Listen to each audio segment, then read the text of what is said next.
my God.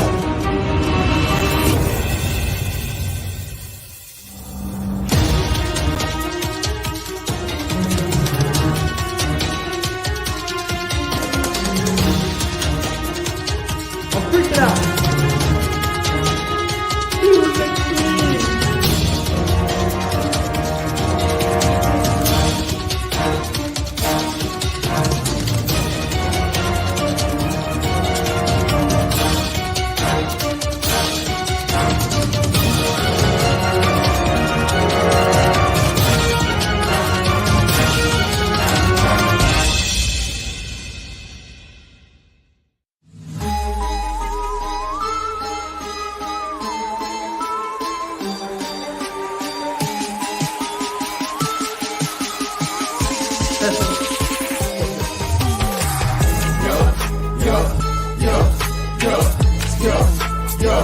Yeah, that's scary.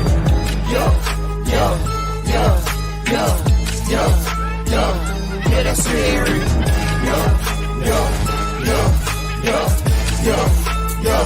Yeah, that's scary.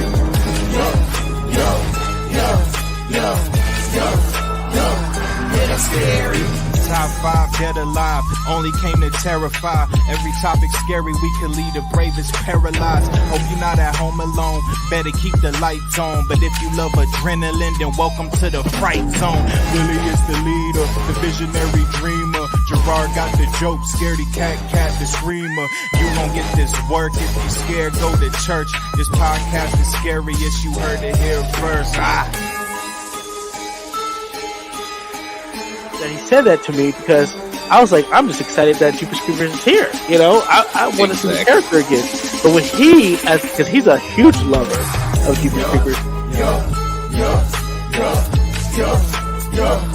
that's scary. Yeah, that's scary.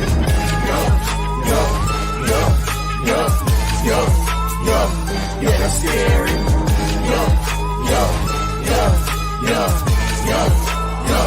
Yeah, that's scary.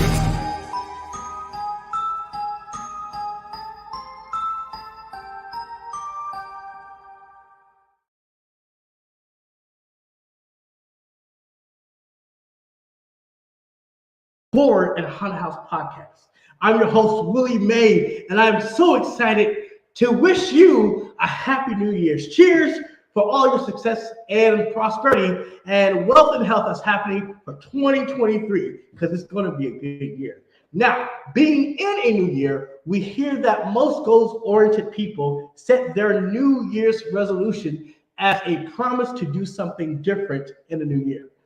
So as you conjure up with us your New Year's resolution, come with us on a journey as we chat what's new and scary for 2023 with my co-hosts Gerard and Brent. What's up, everybody? Yo, what's up? How y'all doing today? What's up? Look, let me just say this: the sound is bonkers in here. I did not have my sound right. Y'all thought it was right. It was wrong. And actually, when you started the show, I had no sound. I was freaking out. We could. What? I could hear you over the countdown. Like, I'm freaking out. I'm like, oh. I was trying to mute you, and you kept unmuting yourself. I was trying to mute you. No, I couldn't hear the music. Normally, when the show starts, you can hear it in the headphones. We know when it's going to start, you guys. There's a whole production value behind this. It's just not, some kitten and caboodles. But let me just say this. There was no sound coming out of those speakers. I couldn't hear the theme song, and I started freaking out. So I said, I calm myself down. Woosah. That's I'm down, Willie. And You got dragged in mid-conversation. I had to troubleshoot, and all it was my sound was turned down. Now, I'm not going to lie. When I heard that, I'm freaking out. I sat there and I started reading the intro. Like, all right, it's time to step up. We're going to do it. Read the intro. I was like, Dude, I'm glad that you guys are on the ready to jump in whenever I'm about to pass out or whatever. But yeah, he was barely in there. I was freaking out, and I looked at both of you guys, and you both just looked down. And I was like, "What are you guys looking down for? Help me!" I was reading that script, man. You got over You was reading my script to come in. Yeah, I was like, I'm about to do this intro because he's over here freaking out, having another baby, just like, it's coming! And because so much pressure is happening because this is our first show for 2023, and we're so excited to be back from the holiday break. How was the break, you guys? How was it for you? It was great, man. Had a great time. Spent time with the family. Got to watch a lot of movies. Christmas was awesome. New Year's is 2023. A new me, a new show too. So, What? Yeah. Look at God. Okay, what about you, Gerard? Holidays are weird for me. I work most holidays, being in what I do for work and stuff. So I actually worked both Christmas Eve, Christmas. I worked for 16 days straight, and Christmas was in the middle. So I was just. We had COVID run for the facility, and I'm over there, the only person unvaccinated. So I didn't get COVID. There's a logic. But here's the thing. But the thing is, there was a bug that was floating around. What was that last? It was. We had COVID and the stomach bug, I believe, go through the facility I work at, and it just got everybody knocked down. And I'm just sitting there like, I'm just gonna take all the hours because like y'all need some help, and it's going to be better for the individuals, the patients and stuff. So I just worked, and then I got sick like for a day maybe. But it happened on that. Like I had one day off in that 16-day gap, and it worked out. I was sick on that day, and I just backed up to health, got to it, and get to work. But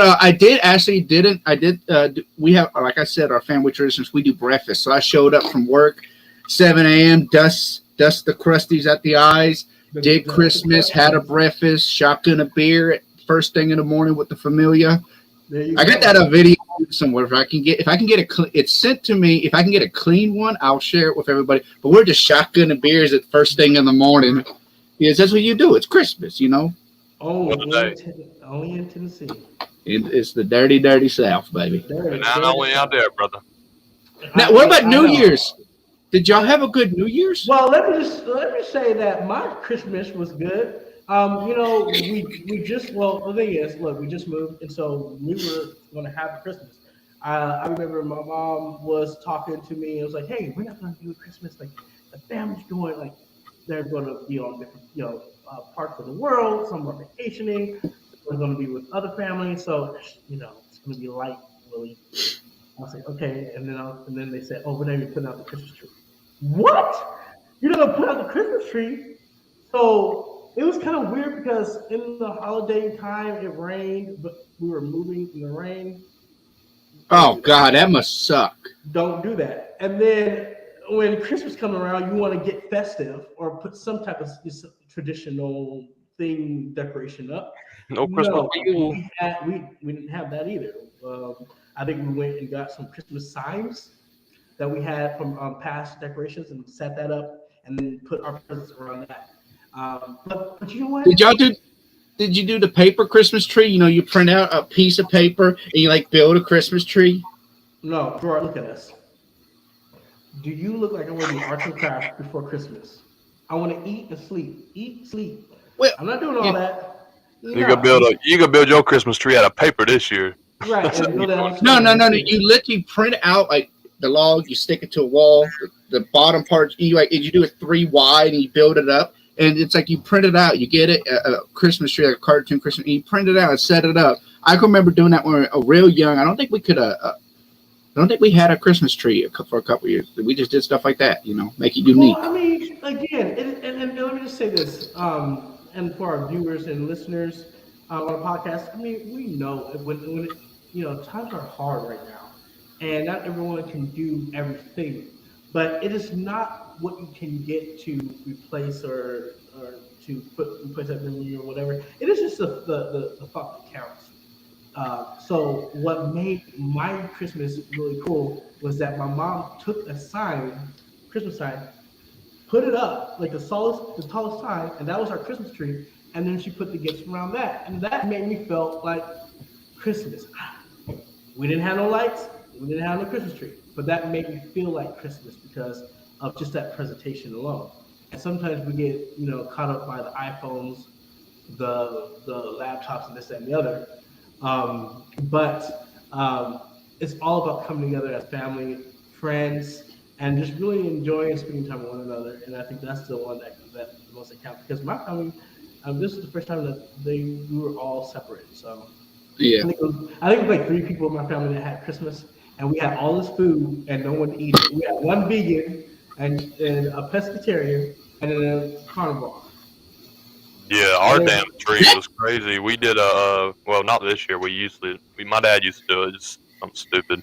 He'd put beer bottles in the tree, called a beer tree, and bottle tops.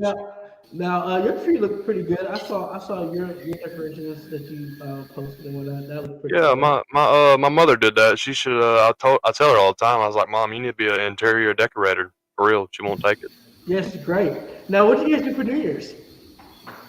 I got drunk. I I want to be honest. The first day I had off, was literally New Year's Eve after that 60. So I went to a friend's house and I said, look, I don't want to go out. I'm tired of seeing people that I don't like. So, and I don't want to go to the bar and spend money because that's expensive. So and also it's by the time you think about it, you got to buy expensive ass drinks and you got to buy expensive Uber to get home unless you want to risk it but I'm not risking it. That doesn't just affect you, it affects other people drinking and driving. And then you gotta I was asleep by like 1. They went to bed by 11 o'clock. They did New Year's at 11. They had a kid. We went to church in the morning. We had a good time, but it was just a very chill night. Didn't do much, but at the same time had a good amount of drink. Woke up with a hangover and went to church with a hangover. I didn't even watch the ball drop. Hey, amen. What about you, Willie? Normally for New Year's we bring it. We will we'll go to church. My family's ministers and all that stuff. So we'll be in church, but this time it wasn't that. I had a great visitor. I think Brent and I hung out, and we didn't know we were gonna hang out for the New Year's. We didn't know. No, we didn't know, and it just like you know what? Let's just keep this chill moment going. Yeah, we planned a later time, and I was like, no, we got to do New Year's, man. I'm lonesome over here, just laid up, and I've been watching the ball drop. So I'm gonna come down to Atlanta. I think when things was getting ready and the house was like done, I was like, all right, it's time to do something, So when you moved, did you move any closer to me? No, I moved farther from you. Yeah, because like Brent's like what, 2 hours away? About an hour. Yeah, y'all like right there within reason. Yeah. I'm like 4.5 hours away. So this nut will say, "Oh, I'm 4 hours away. I can't make it." Dude, I'm telling you, it's a drive. I'm like, no, you're not. I'm like, listen, I live in California. If you're in California, you have to drive a car. You have to have a vehicle. And we would go to church. We would drive an hour just to go to church and an hour back every Sunday. I mean, you gotta local church. You gotta remember, I drive a pick-em-up truck. Okay. Yep. 20 miles to the gallon if I pray going downhill with wind pushing me. Now see, I get 16 miles to the gallon. That's what I get. Right. Right. And God forbid if I gotta drive the work truck, that gets 8 miles to the gallon. Now listen. So Brent and I, to finish our story, we had a good time. We celebrated just us. Because everyone was busy doing other things. I felt like everybody had other things to do. Like everyone was like, "Hey, we're working the holidays. We're taking this extra pay." Like I felt like everybody was doing it. So we chilled. And yeah, maybe I shouldn't just say we just got drunk. I mean, we did a lot of other things. We had a good time. But what was cool about it was like we're like, "Oh, it's New Year's! Hey!" I didn't even know it was New Year's. We didn't watch the ball drop. Right. Same here. So that was cool how that worked out. So I want to ask Gerard a question. How do you spell fat? PHAT. No, the proper way to spell fat. FAT. Okay, now how do you spell her?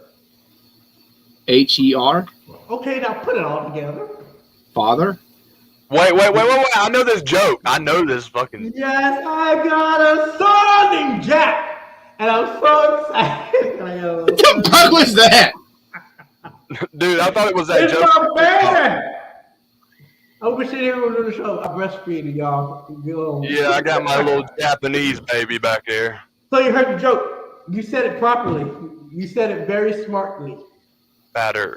So you watch TikTok, huh? That's what you do. You stay on TikTok. Speaking about TikTok, Go ahead. I didn't mean to cut you off. I'm excited to be back because, well, yep, that's scary. We stay top on the trends. We're going to teach you all the cool trends off TikTok. We're going to make sure that you watch Yep, That's Scary so you learn how to make cheese out of an old lady's cooter. Are you ready for that this week? We're going to make sure. You went too far. Whoa. Dude, that's a trend on TikTok right now.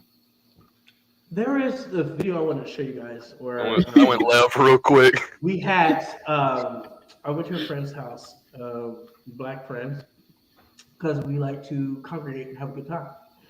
And they ordered characters for the kids to come out. Now these characters looked very bundled up, and they look like characters from the hood. You know, you see a gangster Mickey Mouse and gangster Mickey Mouse. You're like, oh, okay, this is not from Disneyland. Nope. So we had the Grinch and we had Santa. And let me tell you, they danced their butt off to the point where I thought they had crack in their system. Then it hit me. What if a haunt gave crack to their characters? That'd be off the fucking walls. I mean, There's already enough crack. Listen, no, I say this not to joke. People are like, wait, what are they talking about? Now they're talking about Christmas and crack. No, listen, I'm not saying, and I'm not implying these performers were on crack. No, that's not what I'm saying. They had so much energy. They were so entertaining.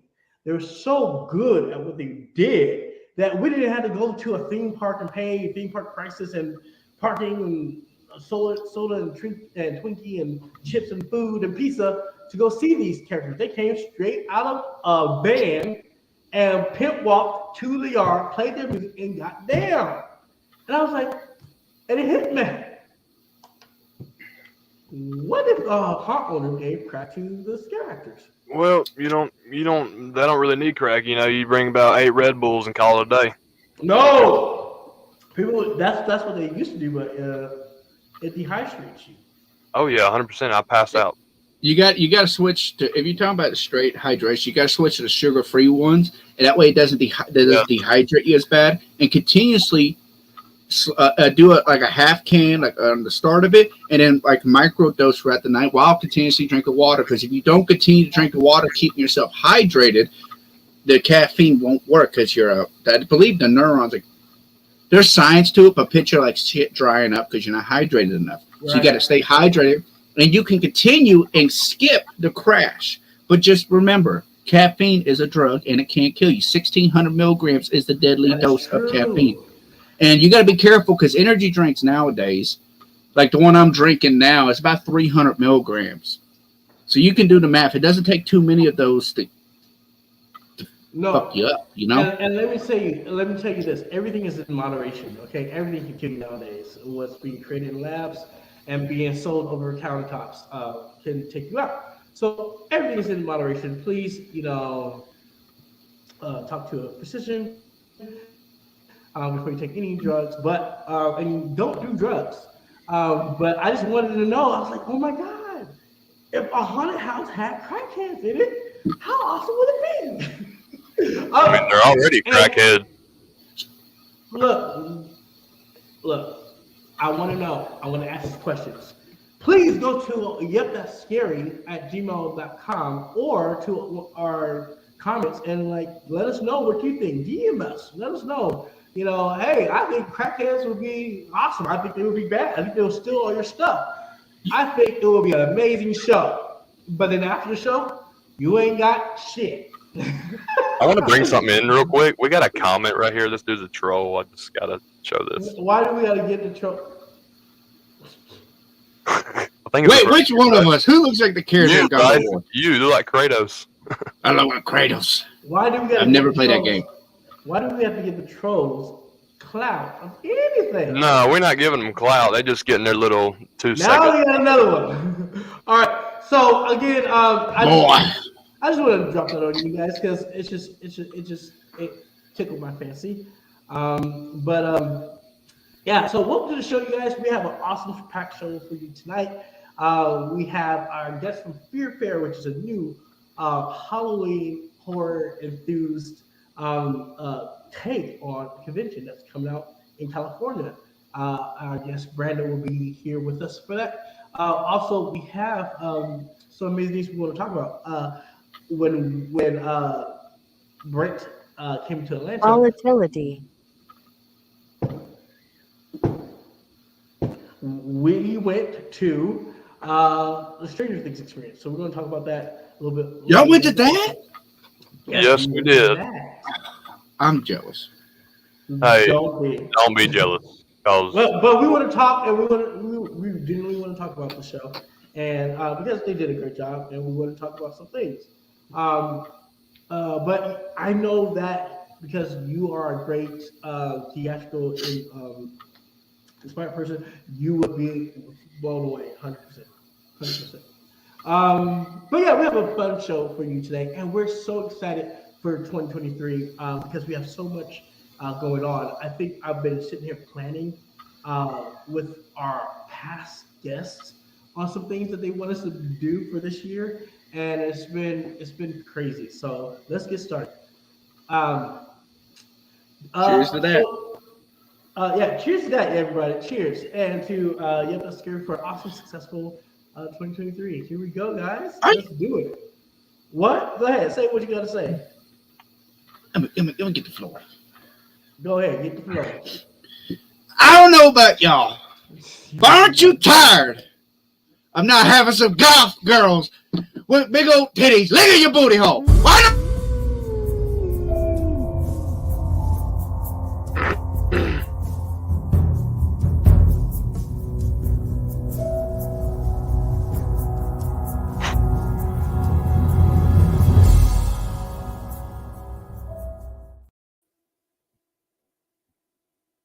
sorry about all that commotion, guys. Let's get here to horror news in a minute. So we can pull up slide here. I don't know what's going on.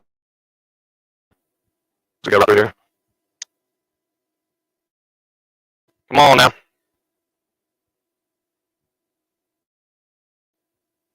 Horror news in a minute. Tim Burton's record-breaking Netflix hit Wednesday has secured as a second season. Netflix confirmed earlier today with a nifty little video teaser. Peer Netflix show notched a massive 341.23 million hours viewed in its first month of release, with more than 50 million households watching it.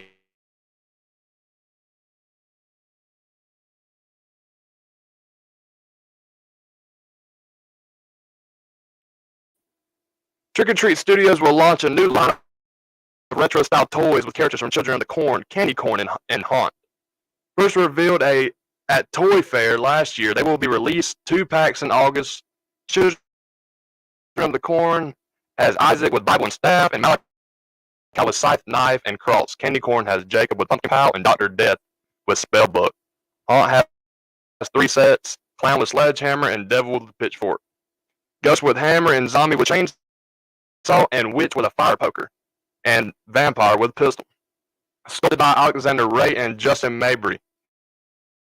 The 3.75 scale action figures are packaged on a backer cards with blisters. They're $24.99 per pair. One of the best horror sequels of all time. Yes, I said it. It's getting a much-deserved 4K upgrade in just a few months. The folks at the Screen Factory have announced a 4K Ultra HD release of The Exorcist 3, which is due out in March, while the movie has been readily available on Blu-ray for some time. This ensures it will be preserved in the highest resolution possible for physical media junkies and myself included. And given the increasing volatility in streaming in the streaming landscape, physical media has proven time and time again that it still has great value. For the first time being, new bonus features have not been announced for the forthcoming release, but Screen Factory ensures the information will do forthcoming. We do, however, have some cover art which you can check out below. Additionally, who pre-order a copy from the company's website will get an 18 by 24 poster featuring the original theatrical artwork. The new release will retail for $39.98, but is currently listed for $34.99. And that's it for Horror News.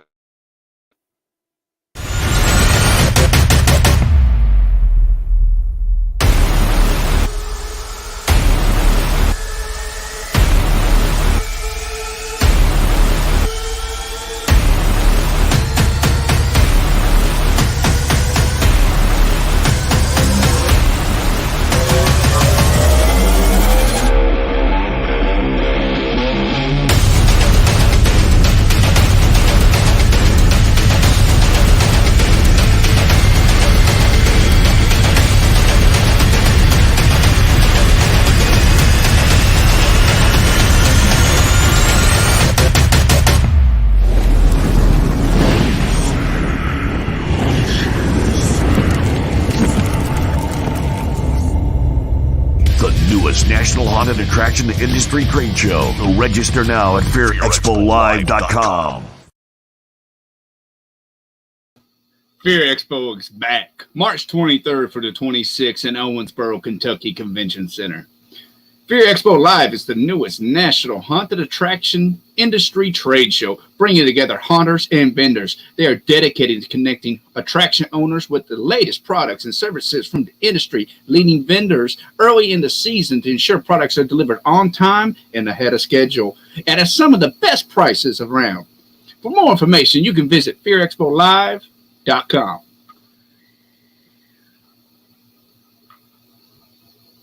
Thank you so much, Gerard, for that. And I just want to say this: our thoughts and prayers are with our other co-host, Kat, Scaredy Cat. We love you. We miss you. Mwah. Happy holidays. Happy New Year's to you and your family. We hope you are doing well. We're praying for the family and praying for you, and we cannot wait to have you back in the studio. Yeah. This show is missing Kat so much. She was the voice of reason. Let me tell you, because sometimes, especially like during the you said the memes, it got a little risque. Sometimes we pick a meme we just pick memes to have a reaction for Kat. I know I do. Mm-hmm. I just miss this. I need somebody to put be like, hey, tone it down. Stop talking about top chicks or something, right? But look, her infectious laugh. Everyone talks about her laugh. That's what I was going to say. Thanks for taking my glory. Yeah, I'm sorry. I'm going to steal it from you. But like her laughter was just so amazing. It just kept us bubbly. It kept us light. And we miss it. When she had to take a leave of absence, the dynamic changed a little bit. And we had to adjust. But we miss you. We can't wait for you to be back. Here, Cat. But thank you for that, Gerard, and I cannot wait for Fear Expo. I believe Fear Expo is underway right now as we speak. It's almost like it's in March 23rd for the 26th in Owensboro, Kentucky. Right, and what's so great about it, the vendors still have a chance that they can go and get a booth. So if you have a horror, Halloween, haunted house, really it's an haunted house industry trade show. But anything within those SKUs, those genres, you can get a booth there and sell and expand your prospecting to other audiences that you may not have gotten before. And go ahead. And with him saying that, I want to say something about Fear Expo. I was there last year. I was selling some stuff. They made sure you're taken care of. Like if you needed power, they get you power. They really took care of the vendors. And that's something, I didn't need much for my setup, but then I got to talk with a lot of the other vendors. They were loving. So they take care of the vendors. And that's something I appreciated because they know the market. If there's no vendors, there's no show. And they made sure you felt like the celebrity. And that's something they do fantastically. So compared to some other conventions out there, they really was hands-on with you. They allowed you to come bring your truck onto the floor, unpack it, and they made it very easy, very convenient. And then they gave you a concierge. You want to help me? Sure. Yeah. Gerard, you was on YouTube, Gerard, and for you selling your booth, I wanted to bring that up to you. I found you on YouTube. I was going through Fear Expo stuff. Me and Willie was. I said I was gonna take a look at Fear Expo and just check it out, and I seen Gerard get interviewed by a guy with you selling your booth. Yeah, I think I remember that. That was such a busy time. Like, just getting to Fear Expo was a story. Yes, it was. Because like Willie went back and forth from Atlanta back down to Tennessee. Then we drove through an ice storm. The back of the window of the truck was broke, so we just had a piece of plastic. We drove through an ice storm. We got hit by an 18-wheeler. We had to park in a church parking lot and sleep with no window in the back of the truck, just so the ice could melt off the roads. So they're trying to freeze. I felt icicles on my balls. We ran out of gas like 5 miles before the exit because, like, at that point we've had no sleep. We froze to death. You're not paying attention to gaslight, and we hit like this 50-mile stretch of nothing. Damn. And we were like 20 minutes away. We're like, I don't know what to do. We're out of gas.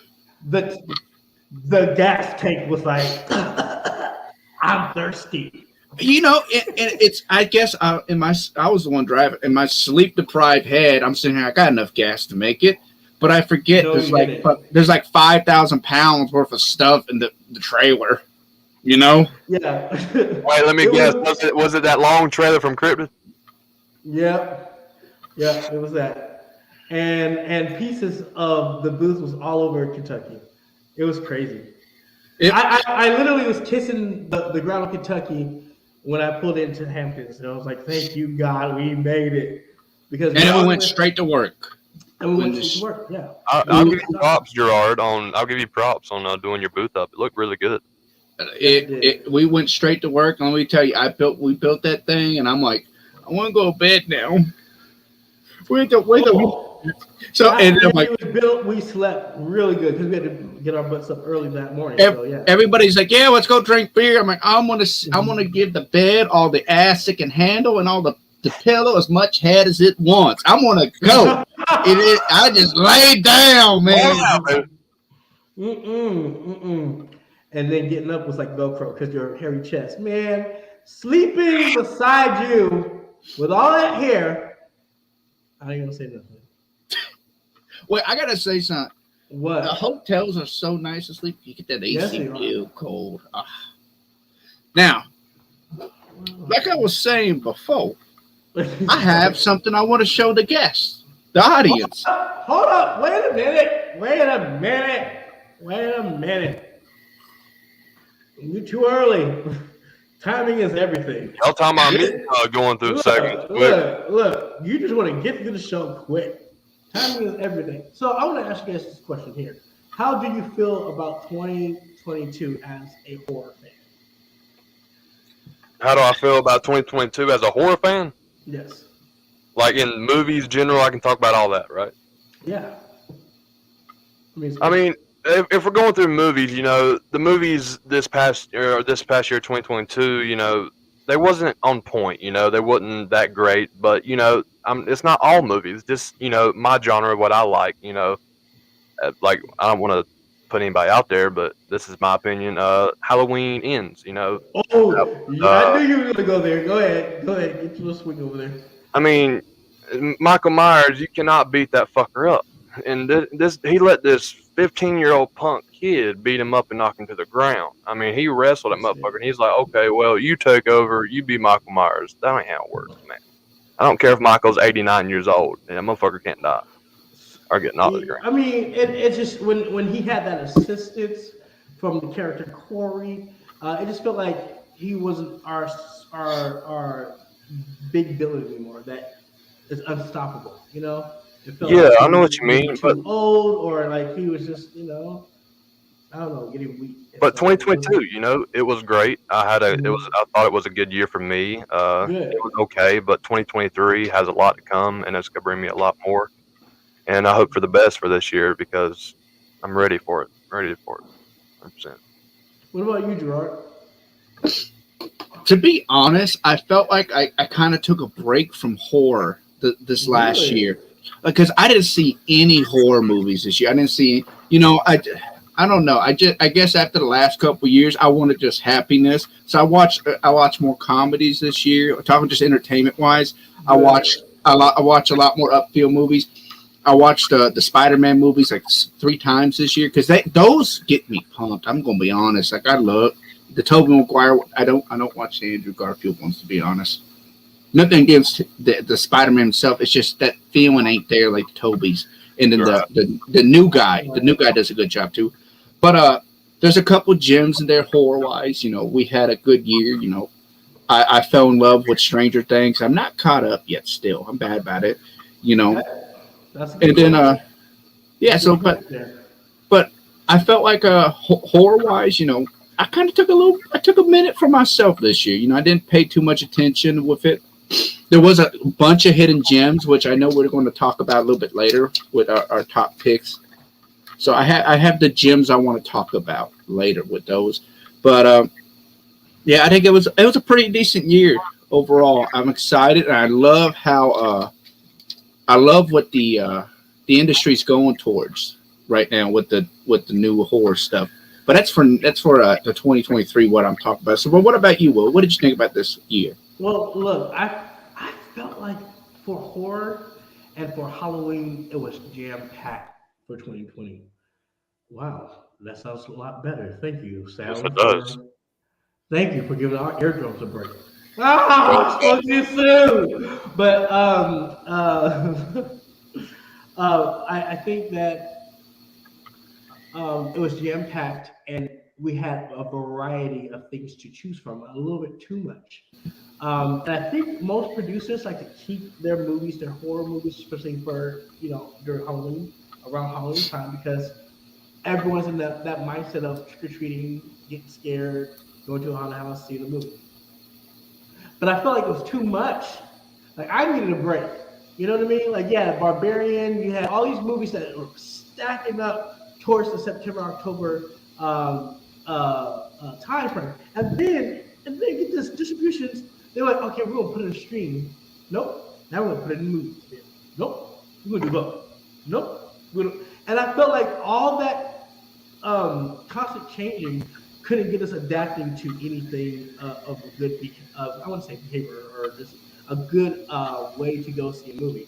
But I can say this because of COVID, you can see movies anywhere and everywhere. So if you aren't seeing a movie now, there's something wrong there, and it's just you to run your horizon. Yeah. But you can see a movie, like you can see a brand new movie coming out on Peacock or Hulu like that day, and I believe Hulu had a whole stream. Like they had like what 3 or 4 Halloween, but they had like 3 or 4 originals right there to go on their October. It was like between Hulu and Netflix and Peacock, they were battling this past Halloween. And I just want to say this: Halloween was horror was jam packed in 2022.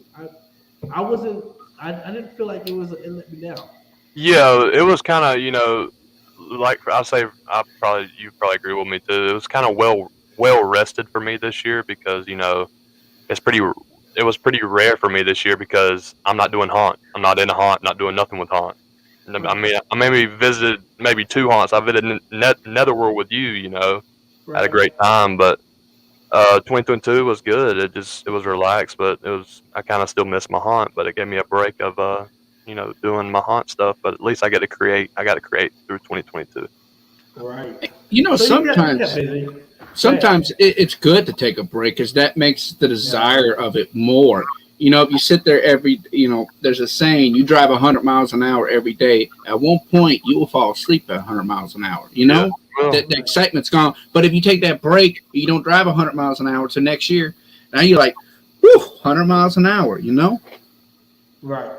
I agree. And you guys, you always got to take a break and take care of yourself too. The mental breaks. I mean, man. Like, can I say this? I want to digress a little bit, but what made me not sad? I'm not gonna put any sad energy out there because there's a lot we are going through, as just people, human beings. But a lot of deaths. oh my God, I'm yeah. like, I'm on TMZ and I'm seeing another death and another death, and murder, this, that, And we need, we love the scaries and they kill and they like. We need more love too. We need more people to be able to bring love, check on people and their mental capacity, the limitations. We all go through, and we all need love. So I just want to say that even though I was enjoying my movies, also I want to just say that we just need to be safe out there. We need to just start sending more love out there. Yeah, Love conquers all. But I I digress. cried. I cried when down Ken Block died. That was awful. Yes, and they were shooting. They was on. He was on TV. Yeah, had a snowball accident. Yeah. Wait. The guy who plays Hawkeye died. Is No, that who the you talking? the guy who drives the Hoonigan cars, like drifts around mountains and shit. He does like Oh, crazy you, stunts. you Yeah. said snowmobile accident. I thought he just got into one. So I'm like, what? Right, he did. He got into an accident too, but he made it out through that one. So, sweet Does thing. the, do y'all have resolutions? New Year's resolutions? Man, Mm. I mean, I'm not a big fan I of mean, New Year's resolutions, but I got 3 this year.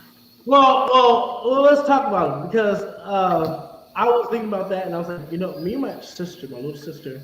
Oh, by the way, I want to say, speaking of my family, I want to say hi, sister, my oldest sister, Dee Dee. Happy birthday to you. I love you. Mwah. You're getting old, and Happy birthday.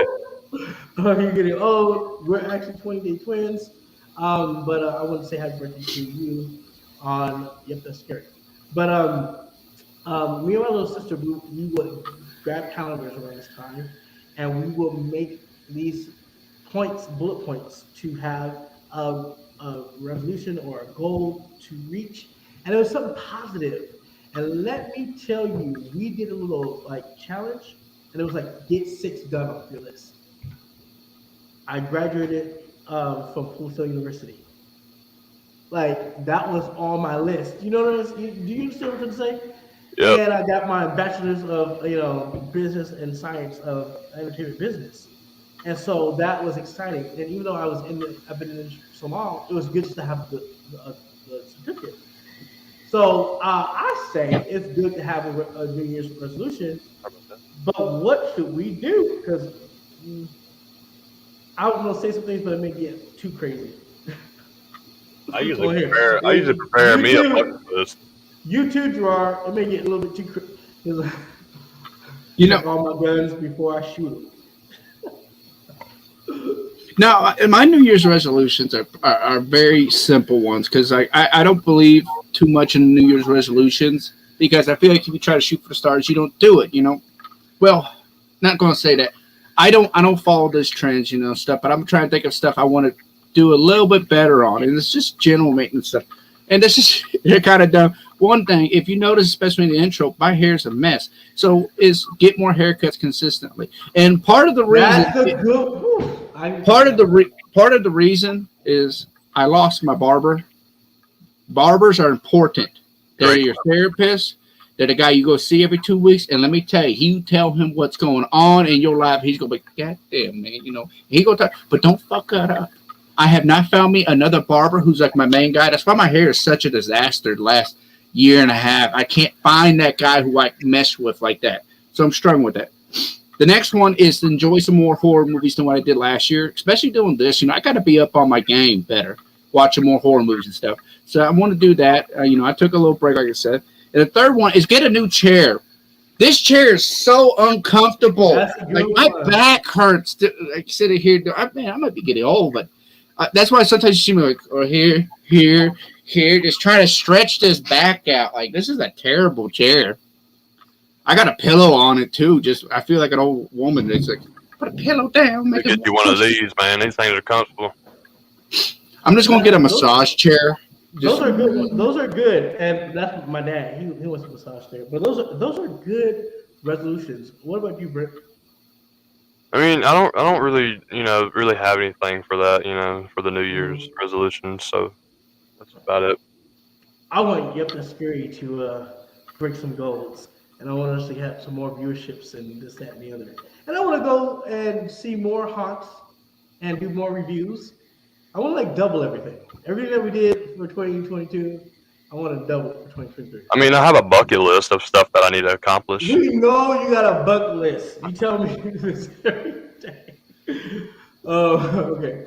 But yeah, I like your list though because it's more practical, Gerard, and I think your list should be able to lend to your relaxation or to you. Don't use your list on other people. Use it on yourself. That's what it's there for. All right. You know, I don't want to be the stereotypical person either.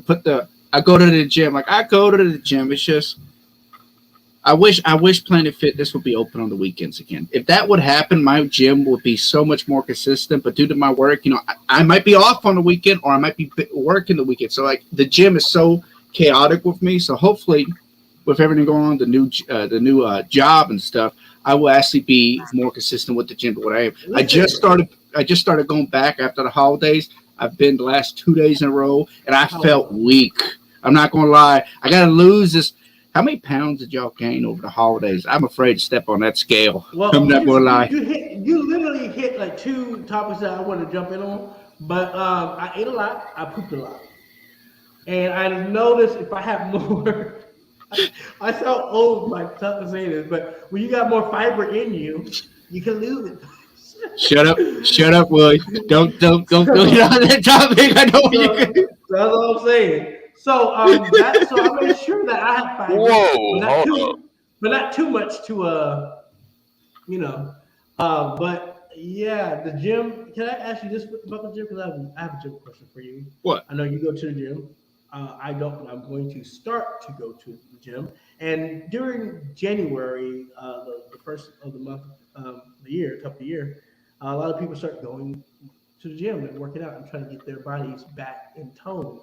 Do you think if you had a gym buddy or a trainer that you'd be more consistent than going by yourself? What I mean, I'm inconsistent. I mean, I don't really have a schedule. Like I go like a minimum of 3 days a week, but it's like I might go Monday, Tuesday, and then Saturday, right?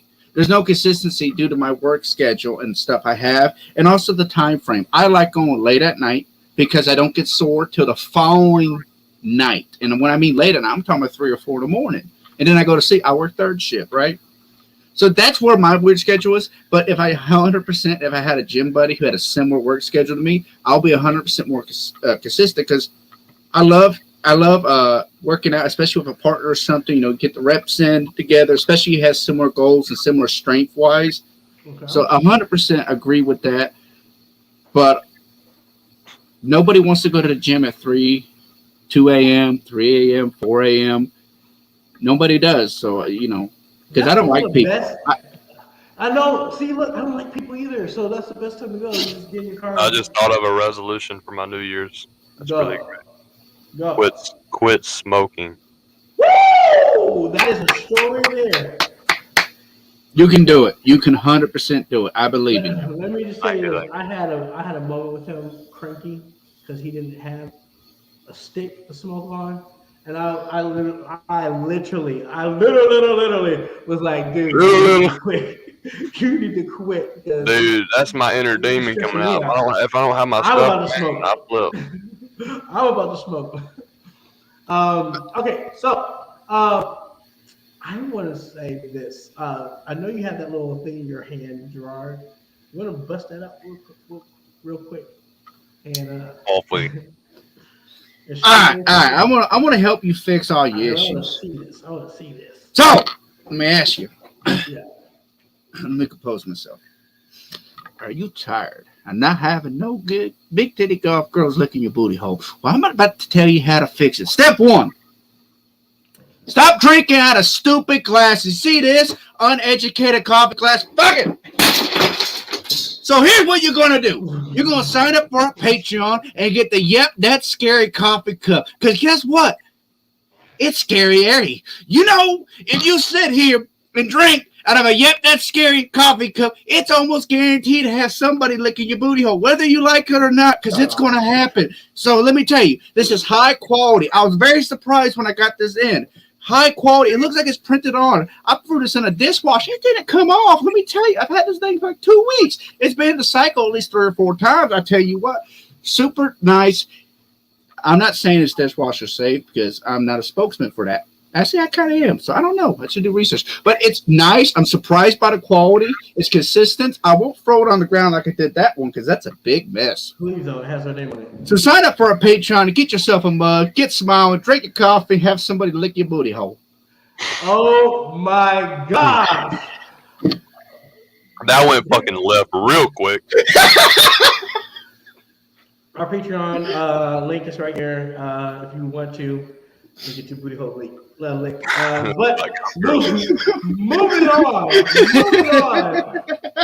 I'm so excited to have this guest here with Fear Fair, the new horror convention with spunk, attitude, and a theme that will have you like dancing and gyrating and getting, excited to meet your cult following, celebrities or getting some autographs signed or what have you. We have the creator, Brando, who is he's with the Fear Fair team. Look, Brando, I'm gonna just bring you in. I've noticed something. I did not get your bio. Yeah. So I do apologize. I guess that would help me, huh? Yeah, I was like, oh my gosh, I don't have his bio or anything. But You just make up whatever you want. Gotta pull myself out here for a second. But you got to scream and everything in. So I want to say this. First of all, this Fear Fair is just amazing. I love the website. I've been on it several times, and I love the style that you guys are bringing. You guys are bringing this rockabilly, and I'd say it's more than just goth and rockabilly and all that stuff. But you guys are bringing so many styles and cultures together and making it more of a festival. And you don't see that very much. But I'm so excited to have you here. You look really cool. I love what you got going on. Are you in the studio right now? Yeah, I'm in a recording studio at the moment. Yeah. Nice. Yeah. I'm loving that mic already. It's our home recording studio. Good. Yeah. You need a better setup than I don't know us. if you can see the drum set and everything. Okay, but, so this is your home studio. So are you? So let's talk about you for a quick second. You are a musician. No, I am the non-musician of the family, actually. No way. I dabble in it. I try real hard, but it doesn't stick, I guess. You played a flute, like the kazoo. I could maybe play some notes out of my fingers right here. No, yeah, the whole rest of the family. My wife, she's a singer, vocalist. My brother-in-law. This is actually my brother-in-law's studio. Nice. He does the whole shebang. He's a musician. And then our family, who runs the Fear Fair, they're also into music and have been musicians in the past, as well as all kinds of other types of entertainers. Because let's just say this: when you meet a member from the team, you're either going to say, "Oh, they love horror or Halloween," or they love music. It's evidence, you guys. I mean, just when you email them, this name pops up. Tell us a little bit about that. Is that a company? Is that your family's business? Yeah. Are you talking about the rock and roll company? Yes. Yeah. So that is that's actually the LLC, I guess. Okay. So the Fear Fair is a business under the Rock and Roll Company, which is another company that we produce events. The Fear Fair is really our baby, though, and it's our main focus. It's the event that we have the most belief in, I think. But we've been doing events for a very long time. We all used to work for and run a performing arts high school. And so we were doing events through that. The actual owners and founders of Rock and Roll Company, they started as DJs, weddings, hypnotists. They used to run a bridal expo many years ago. So that's kind of the avenue we come from, is through entertainment, knowing how to entertain, knowing how to give a show, give the audience what they want, right? Yes. Actually, Yeah. when you're on their website and how you guys are setting up the shows and the days, I was like, look, they know what they're talking about because they're putting in durations. Like you're gonna get entertained for 11 hours for this price. Like they are showing you the value in the marketing, and I love that. You don't rarely see it, anymore. But I love that you guys are bringing that, especially your first. This is your first year, right? Or no? Our first, well, this is our second event, our second festival under the Okay. Fear Fair. Our first one was in Las Vegas in 2022 in May. Okay. So this is technically our second year running, but we've been working on this thing for the last 4 or 5 years. Nice. We started right before the pandemic hit, and we're like, we're gonna have to wait just a little bit before we can open up a big old horror festival. Right. Yeah, so unfortunately COVID did set us Did back, but COVID? Yeah. So COVID did set you back. it did. Yeah, we actually originally we were not a Friday the 13th festival. We ended up, because of COVID, we had to push back our original opening date, which was like September 27th, I believe. And we, like 2 weeks before our festival was about to happen, we actually had to push it back because half of our band lineup came down with COVID. And Oh man. yeah, and so we were like, God. that's about half of our show right there. So Right. Right. so yeah, we made the choice to push it back. We were originally at Area 15 in Las Vegas. It My was peoples. I yeah, know them. right. They're Yeah. great. Beautiful facility there. Yeah, it's such a cool place. And we really got in with them when I don't think they quite knew what they had yet. They were still experimenting and figuring out their thing. Right. So we fit right in with that because we were in the same place for the most part. We knew we Right. wanted to bring a horror festival with the opportunity to engage our audience more so than traditional conventions do. Yes, and Um, that spot is not traditional. There's the LED walls, the technology behind it, and what this excuse me building can do for your yeah, events is amazing. I was yeah. supposed to do a Halloween event there, so Oh, that's okay, very crazy. cool. Yeah, Yeah. yeah, Yeah, yeah. we were so excited to be at Area 15. Unfortunately, after we moved that date back, we weren't able to stay with Area 15. There's Oh just some divides happening. So we ended up in the Rio Hotel no. Okay. and Convention Center, which it was a big old space. We were able to fill it as much as we could. And it was really a great time.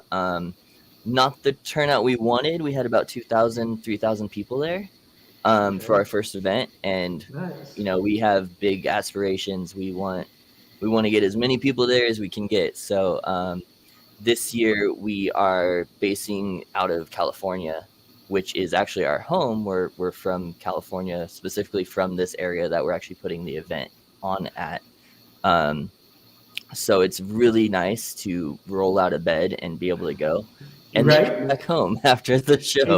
Exactly. So being in California, there are tons of Halloween and horror uh, conventions. Yes. Why would you create something like this? Why would you create one or be in the running of creating a new convention? When there's So so many. we don't consider ourselves a convention. Bingo. That's the first and foremost. We believe we're so much more than that. So you guys have gone to these conventions, whether here in California or maybe some of the conventions that they throw around your guys' parts. Right. What do you guys do? What do you do at a convention? The Well, typical horror conventions I've been to, I haven't been too many. I mostly go to the trade shows. My bread and butter was always haunted houses. So Okay. I did the trade shows. Typically, I think I went one time and they had a concert, but I didn't attend the concert because it seems like you have a very more music festival vibe, which I'm getting off because, especially when I'm on your website, I have your website actually pulled off on the side here, and so many different artists. But the ones I go to is like we have this new costume that's banging in the industry. What we're going to do with this? How can we build off of it? And all the new fun, the gadgets, behind the scene magic of haunted houses. So that's a lot of the horror conventions or Halloween themed ones I like to go to. I think Willie's probably had more experience this with Yeah. So I mean, it's been totally different. It's been from a fan or a guest and from work. But when I go, I eat. I want to see a celebrity get their autograph or picture, and then I want to try out products and see if I can add something to my collection or just see what's going on. I mean, Yeah. you're spending money, but Right. it's not. But I think you guys have something different there because even when you guys in your marketing and talking about your event, you guys are talking about different cultures coming in to experience a mood that y'all gonna emote, right? Is Yes. that something that you guys? Is that something that's gonna be different from the others? Yeah. So in our experience of going to these festivals or the conventions rather, you pay money to get in, Yep. Get your ticket. to pay money again to meet your You're so heroes, right. Yeah. to meet the celebrities, get their autographs. Sometimes you pay money. Often you pay money for food, right? That's Right. normal. That's what you Mhm. expect to pay money for. You're buying merch from the hundreds of vendors that are there, which Yep. is awesome. And a lot of times you can find so much stuff that you would never even think to Google. Like I found a witch's hat. It was like a giant wizard hat. And I was I like, I love that. don't know how I would ever have found this without being at this convention. So you pay money to go and pay more money.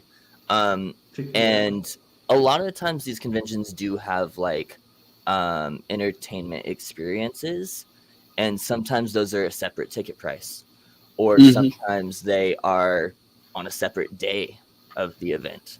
The horror film festival might be a completely different day than the rest of the event is happening. Um, or they might have like a band playing. They're like, you can see this band after everything else is over, and those kind of experiences are really cool. But we want everybody that's coming to be able to experience everything in the same places.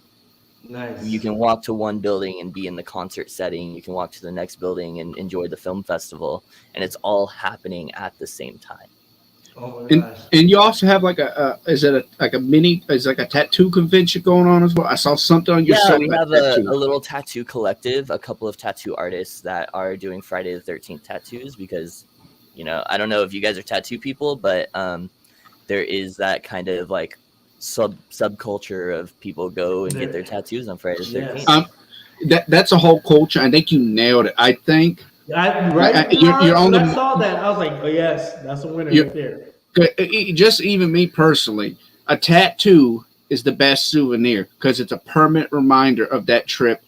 That is like everywhere I go, if I can get a tattoo, even it's just I mean, I had a little shark right here on my finger. I went Yeah. to Texas. I'm able to hide it, but I got He a made, decent you amount of made some bad tattoos. choices with your tattoos. Let's just keep it real. I've I, seen some I've, of them.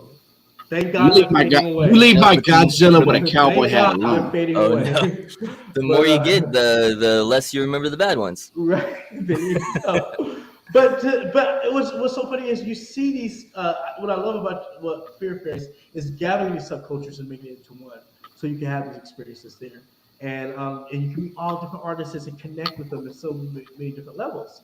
Mhm. So what is the expectation or like how many vendors and bands you are expecting for this show So in we have Detroit? a lineup of 20 bands. That's Right. including Green Today, who is our headliner for our Saturday night. So that. Um, let's see, we have just over 100 vendors. Um, Okay.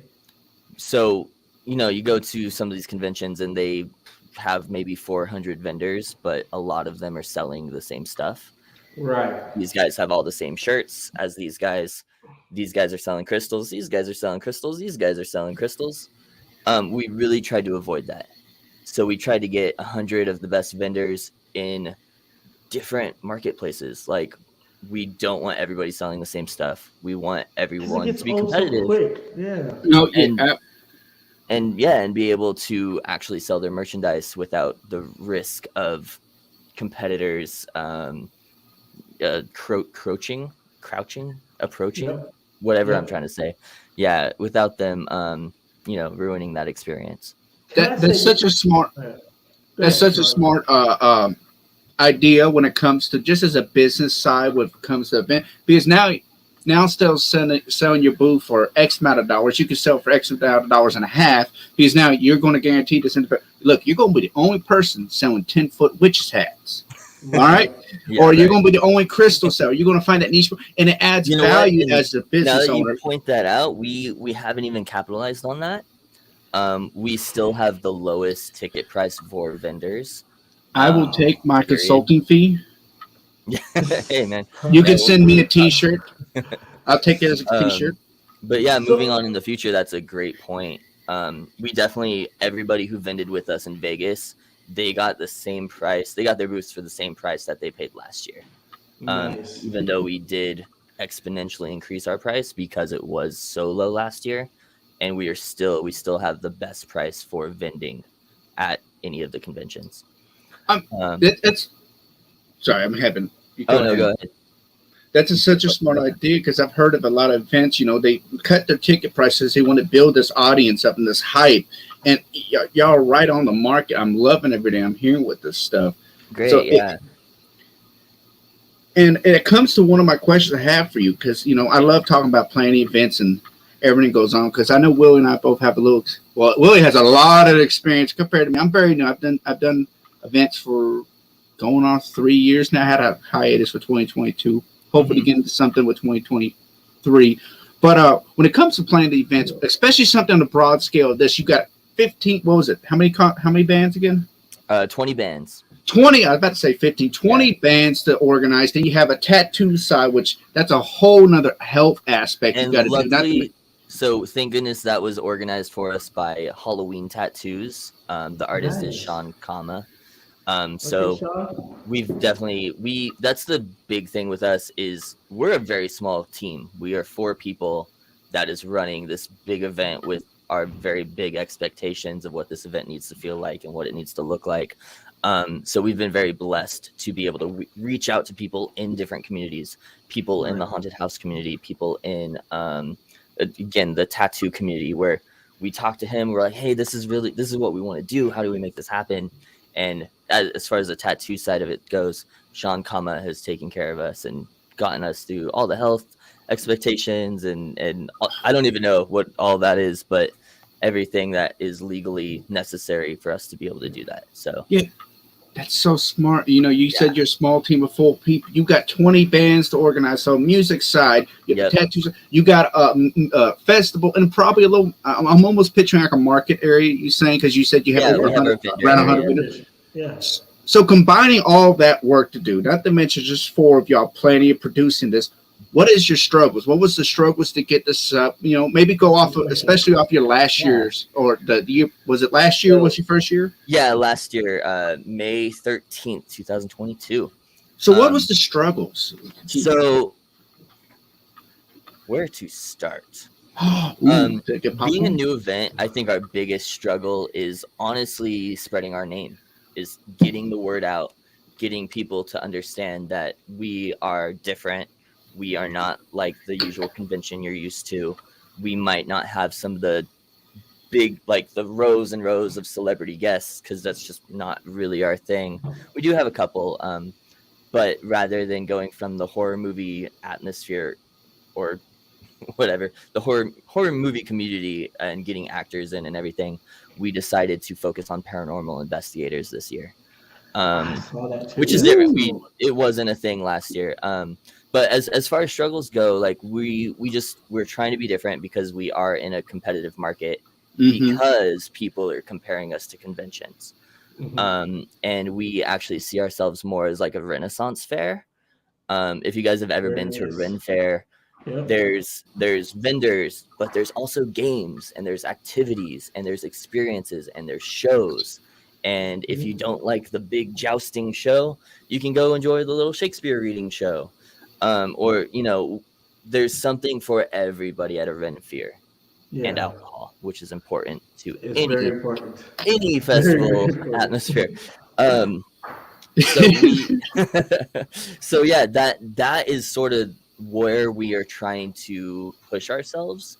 And I think one of our main struggles is getting our audience to understand what we are doing and what the bigger picture will look like. as opposed to what they're already used to and their like preconceived notions of what a Friday the 13th festival might be. And then we actually found out while we were doing we attended some events this year just to, you know, spread the word, give out t-shirts, tickets, stuff like that. Mhm. And it was funny how many people thought we were like a rave, like a Friday the 13th like rave atmosphere. And we do have like a DJ dance party for like a couple hours on Friday night, but it's not the big picture. We're not a rave. Older people are welcome to come. We're an all ages event. Look, the website is so cool. You guys check it out at thefearfair.com. This website it's cool. I don't even know how you guys do it. I build websites. I'm like, how do you guys get the colors to move like that? It's always moving. It's live.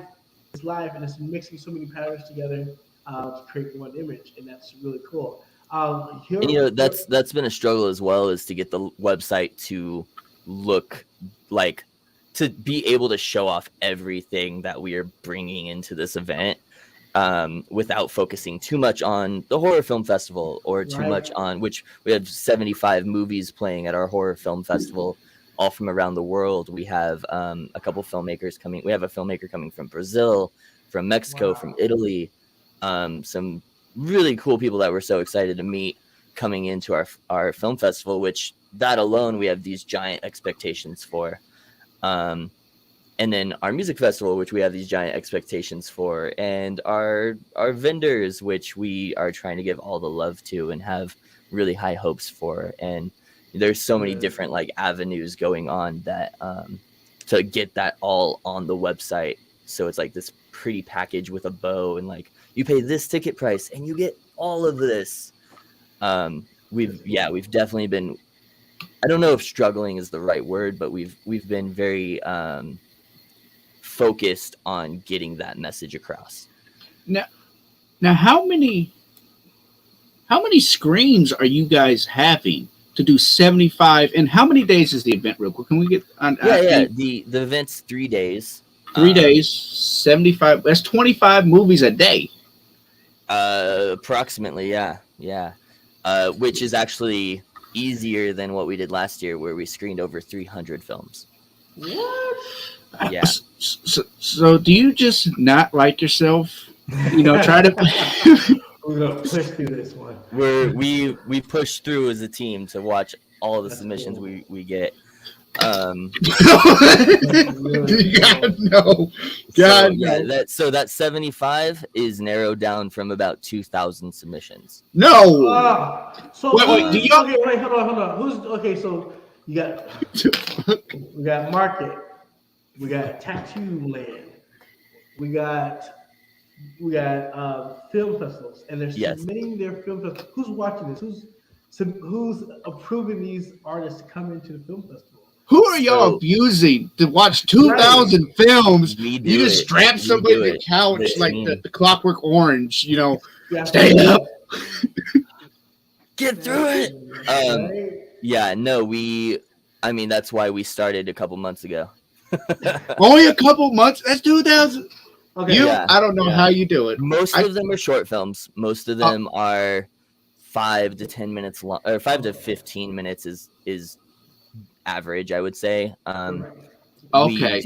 We are open though. We are open to the length of film to vary. So we do have a couple feature films, lots of feature film submissions, but definitely not as many as the short films. So that definitely makes it easier. It's not like we're watching an hour and a half to 2 hour movie, 2,000 of those, because that would be very, very difficult. Our little team of 4, we do it.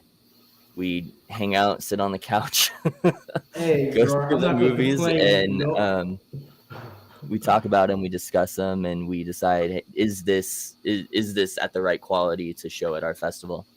You don't do like Sharkula, do you? Sharkula? Oh my gosh. No, we most of the films we're receiving are very small studios or oftentimes one-man band type of filmmakers. Oh. So we have the privilege of shining a light on films that are never going to be seen unless they're entered into the film festival atmosphere. So I have another question building on the film festival side. It's kind of maybe operations and stuff. but also I still want to know how many screens you have because I'm trying to do Yeah. the math in my head. Three But screens. We have three screens? screens. Three. Okay, Three. cool. And then we have the silent disco headphone setup. So you have the headphones on, and then you can click over, and while you're in the little theater, you can click over and watch the blue screen. You can click your headphone over and watch the red screen. You can click over and watch the green screen. And last year, the film festival was actually right next to the main stage, where we had like Alien Ant Farm headlining, and I went in because I'm actually the overseer of the film festival portion of things. Oh yes, and it is me, and and yeah. So I wanted to make sure that the bleed over wasn't crazy, and honestly, no bleed over. Nice. You could watch all three screens without hearing the band, literally just a doorway away. That's beautiful. Yeah. And just before you say something, 'cause I know you want to jump in real quick, Gerard, but I want to say this. The dates are January 13th, 5 p.m. to January 15th, 5 p.m. Okay. Yes. So more specifically, Friday the 13th, it's 5 to 10 p.m. Saturday is our longer day. It's 11 to 10 p.m. And then Sunday is another sort of half day from 11 to 5 p.m. Okay, thank you for clarifying that.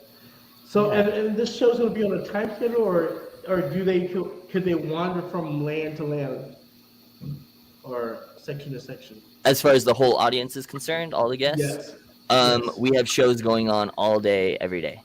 So we're trying to make sure that we're getting the schedules out and that everybody's able to see the schedules, and that everyone has access to understand what is going on in this room, what is going on in this room. We actually only are in two buildings, and one of our building is split into two rooms. So that's a total of 3 rooms. So all of this activity is going on all around them at all times. Okay. Yeah.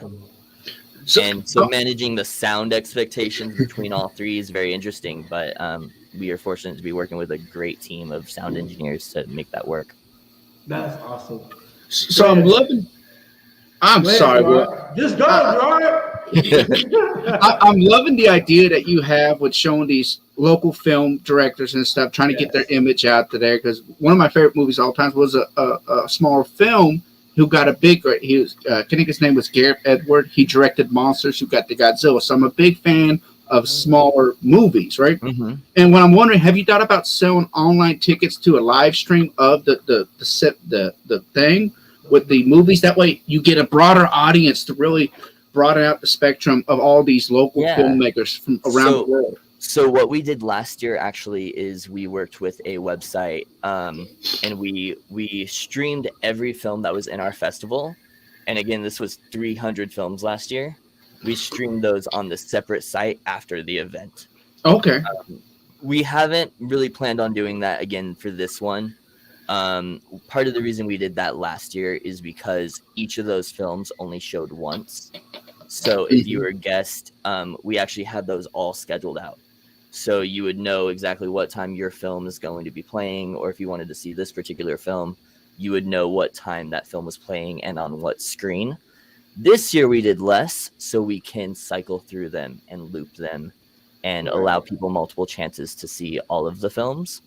And that's our main reasoning behind our decision to do 75 films this year instead of 300. I love that idea because you get more chances, and that way somebody could sit there. If somebody loves films, they want to sit there all day. They're going to sit there all day and be like, I get to watch every single one of these movies if they want to butcher themselves like that. I couldn't do it personally. I'm not a movie buff like that, but I love this idea. This time there's only 75 to catch, and 3 of those are feature films, so over an hour long. Okay. Question: What is the future hold for Fear Fair? What do you guys? The future home. Well, is this first of all? Is this convention going to travel, or is it it's going to be in California from here on out? When we were first talking about it and coming up with this festival, we actually did imagine it traveling around the United States. Yeah, I can see this. What we've experienced just being from Vegas and then or like doing our first one in Vegas and now doing this first one in California, is that as far as marketing goes, spreading the word and everything, it's very like communal. So if we are marketing in Vegas, it takes like X amount of dollars to get everybody in Vegas to know about us. Right. In California, it takes X amount of dollars to now change the marketing and say, we are no longer in Vegas. We are now in California. Do not go to Vegas to try to see us right now. Right. And so now we are on billboards and a couple radio stations, having our ads go out to the California community, because So now you we have to have tell them that we're here. right, and you have 3 day weekends. You have Friday, Saturday. You have a 3 day weekend pass, pretty much, Yes, for $50. $50 for all 3 days. All 3 days. Then you have a Good Friday deal. day, Saturday day, or a Sunday day that they can attend for $20. So $20 is Friday and Sunday. 25 is Saturday nights. So check that out on thefearfair.com. My other question for you is like, are you guys gonna have panel talks? I know you said something about a fashion show, right? This is epic, guys. I'm trying to tell you guys. So I mean, this is a festival, and what excites me, and the thing that sucks is that I won't be able to make it to this one. But I would love to go out to California and see the show and see how well it does, because it gives you everything. You shouldn't be wanting anything when you go to the show, right? I mean, Yeah. We're trying to This is bring really together good. horror fans from all different cultures. We want our Right. music horror fans. We want our horror film fans. We want the people that like to collect merchandise. We want the people that want to meet celebrities. But again, specifically this year, we're focused on paranormal investigators, paranormal celebrities. We have Dave Schrader, who has been making a name for himself in the paranormal community. He's been on shows. He hosts the show, The Holzer Files. As well. He's probably been on every other ghost hunting show as well. And then we have Ben Hansen, who's very known from Fact or Faked, a whole bunch of years ago. And so we were lucky. Oh, that's old with him. school. He's kind of old school. Fact Right? or Fake. I love that show. If we're on the same wavelength with the same show, that was I think the whole family because it came out when I was probably, what year was that? I don't even know. When we were young, we were all like it was like watching. early 2000s. Yeah.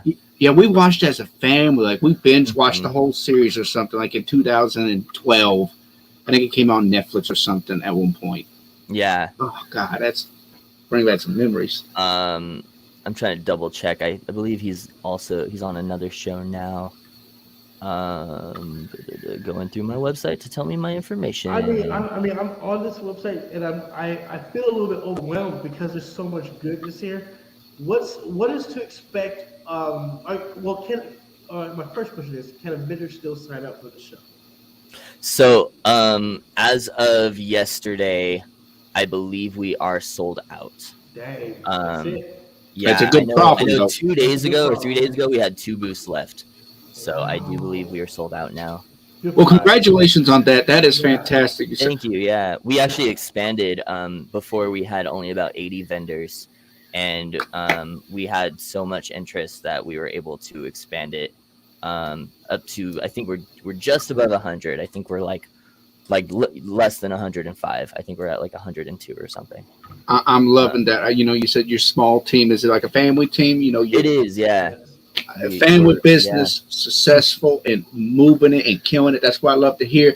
But I want to hear. So this is going. You want to do it yearly, every Friday the 13th, right? Every Friday the 13th. So what I was talking about earlier is we were originally on a September the 27th, and when we ended up postponing the event because of COVID, we just happened to land on Friday the 13th. It was May 13th. And it was lucky for us. We were able to make that date work, and it became lucky for us. And it also happened to be the founder's birthday, her 50th birthday. Is that and Willie Mae, that's Denise. Yeah, Denise's 50th birthday. So it really was kind of like a giant, very expensive birthday party for. That's awesome. But now we're sticking with it. We are the Friday the 13th festival. There's always at least one Friday the 13th a year, up to four. Now, So Wow. in the case that there are 4 in a year, Yep. those are the years that you will most likely find us in a different neighborhood. Okay, so then that's when the hopefully traveling would happen. Okay, so that makes sense. here's I like that. here's my thing. What if there's only one Friday 13th a year? What happens? And how do you come up with how do you like hit this battle plan?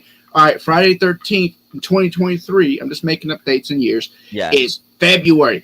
Friday 13th, 2024 is January. Oh wait, Yeah. reverse it. I mean, it's Yeah, like November January and then and February. January, something like that. How do you do it? What's the battle plan? Are you guys like how many years That is out are you? exactly the time when we would be throwing one in California, one in Vegas. And then if there is 4, one in California, one in Vegas, one in maybe Chicago, who knows? Nashville, Where do you guys live again? Nashville? Nashville, Tennessee. One in Nashville. Next time there's like a 4-year one. That's really what we see ourselves doing. I know this year we actually have 2 Friday the 13th. So we have our January Friday the 13th in 6 days. In 5 days, 6 days. I can't math, It's coming but quick. it's coming up. It's real quick. And then our next one is in October. So we are already that's gonna be preparing to launch everything we're doing for our October festival, and most likely that one is going to be in Las Vegas, unless for some reason we can't secure a venue out there. So, yeah. Who's doing your fashion show? The fashion shows. So that is kind of one of our wacky ideas that we're like, what would be really cool that nobody else does. And we were inspired because of one of the venues we were originally looking at out here. That venue is just specifically known for hosting like LA Fashion Week and stuff like that. Okay. We did not land in that venue though. We're at a big venue that's known for rave festivals. And again, we are not a rave. Right. But He's not yeah, a rave, so y'all. that was one of the wacky ideas. We were like, have you ever seen this at a festival before? No. What would it be like to have a fashion show that is goth fashion, where we can showcase different manufacturers of goth clothing, different clothing lines. It turns out that most of those companies, at least the big ones that we've been trying to reach, are in the UK. A lot of goth fashion you're right. comes from the UK. Yeah. So, unfortunately, our idea of what that is going to be is going to have to wait until our next festival. And so what we are actually taking with that idea is that's where we are showing off our cosplayers, and we have drag performers and Nice. Good pivot. Good pivot. yeah, so we're not exactly doing what we want to do with the fashion show this year because I think people just didn't understand it, which is again one of those struggles we have come against is people just not understanding what the vision is. But in the future, that is our plan with the fashion shows, is to be able to showcase goth fashion and whether I think there's different levels of goth fashion. It might not all be Hot Topic. Maybe some of it's anime inspired. Who knows? Whatever these companies are out there producing, I guess. So, yeah, that's really our goal. So next time you guys hear about one of these conventions having a goth fashion show, you heard it here first. Right. We got the exclusive, y'all. It was start here at Fear Fair. Yes. Not no James dead. Not no. Let me stop. I mean, this is really cool. Yes, it's you got a little bit of everything for everyone, And talk about some of the dance parties that you guys have. Say that one more time. Talk about some of the dance parties that you're going to be presenting at the. Did you say how much, or tell you about? How many dance parties? Yeah, it's just yeah, it's just one dance party really. Okay. Gotcha. I can double check the schedule really quick, but it starts at our dance party starts at 9:30 on Friday night, and it's just Friday night. There's other things going on at that time. There's more films that you can watch. There's other shows in the other rooms that you can watch. So if you're not a dancer, you definitely don't have to stay on the dance floor, but we do have a DJ. And they'll be playing all those creepy hits and horror inspired songs, and kind of keeping everything in that genre. I'm sure we're gonna hear the Goo Goo Muck song, and maybe some Wednesday dances coming out. Oh, that's Yeah. gonna be. We have That's our gonna be own big. in-house dance crew called Crypt Kicker 6. I saw that. Yeah, and they will be performing throughout the weekend, and then they are also go-go dancing during our dance party. Yeah, I hope the dance floor is lit. I can't wait to see all that. So, Go ahead, Gerard. so you have so much going on, right? It would. I feel like it's almost would be overwhelming, especially someone like me too. I get overwhelmed very easily at some of these Yeah. places. If you are a paying customer, you're coming through, right? How would you suggest going through the event? Like, what would you tell people? Like, this is what I would do, me personally. The best way to experience this show, hit an A, then B, then C. Yeah. What do you suggest? That's a great question. Yeah. I'm asking myself actually the same thing, because I believe I'm going to be the one on the video camera trying to record everything for our team. So yeah, I'm asking myself the same thing. And I think the answer is that it just depends for everyone. I don't think I'd be able to predict what somebody going to a Renaissance fair might skip out on, or what they might have to. That's the one thing they have to see that day.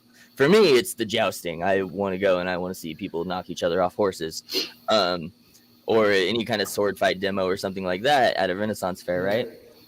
So for me, that's very different than somebody who just wants to go and look at the merchandise, see if they can collect something that they haven't found before, or maybe they specifically need a certain, I don't know, a Funko Pop for their collection. So I do think everyone is going to, in a way, kind of have to find their groove when they get there and see what they're interested in. We have magic seance shows. I definitely want to catch one of those. We have a couple of those each day.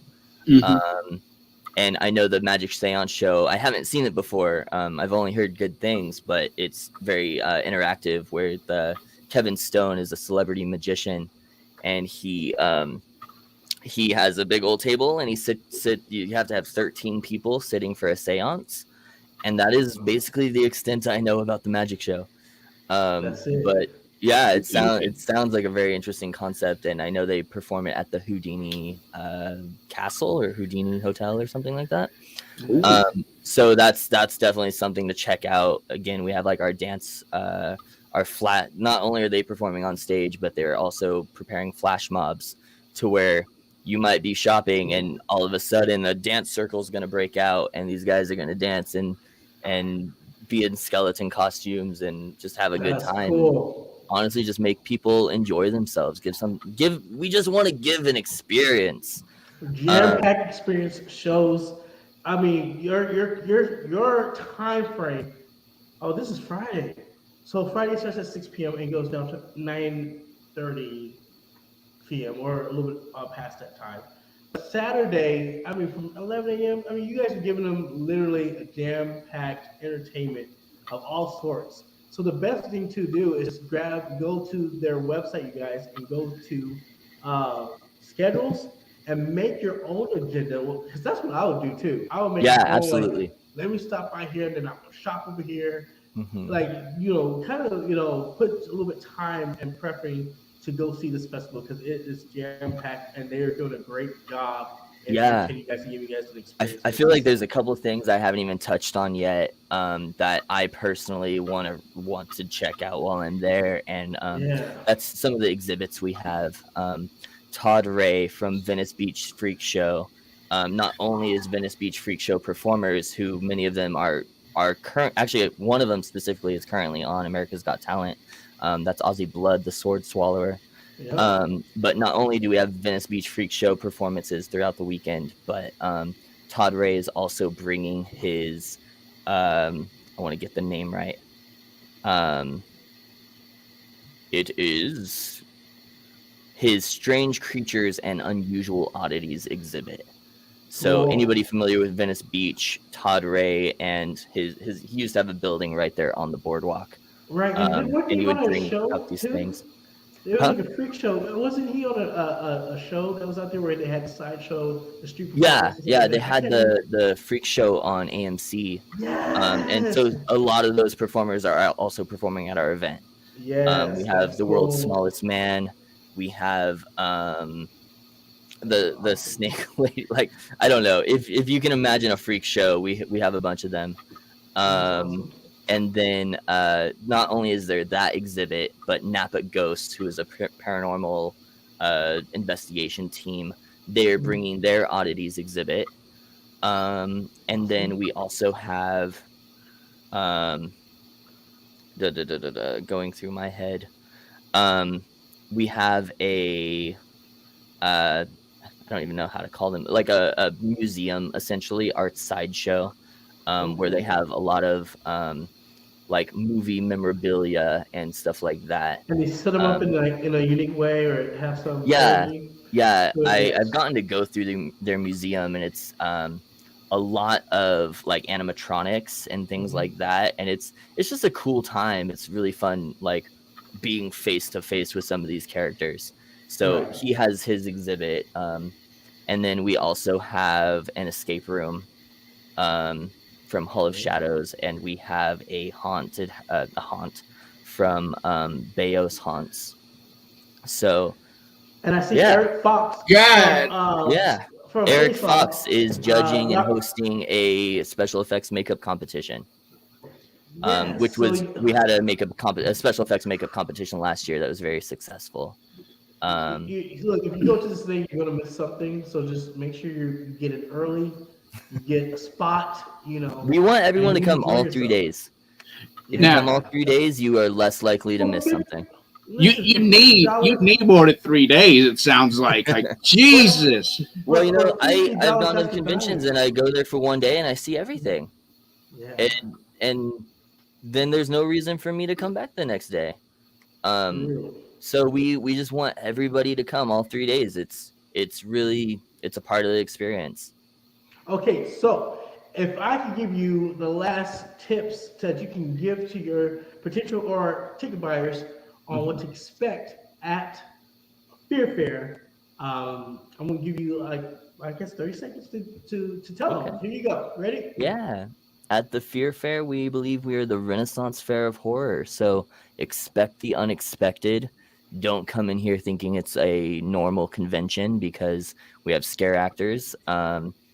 We have cosplayers walking around, and that's the kind of thing you'll see at a normal convention. But we also have like our flash mob dance crew that is gonna pop up and just break it down for y'all. We have freak show performances that will truly gross you out. We have our film festival with horror films of all kinds of different genres, thrillers and gore, and that's really a big part of our festival there. So be sure to check in on that. We have our magic show. We have our panel chats, which I didn't even really get to talk too much about.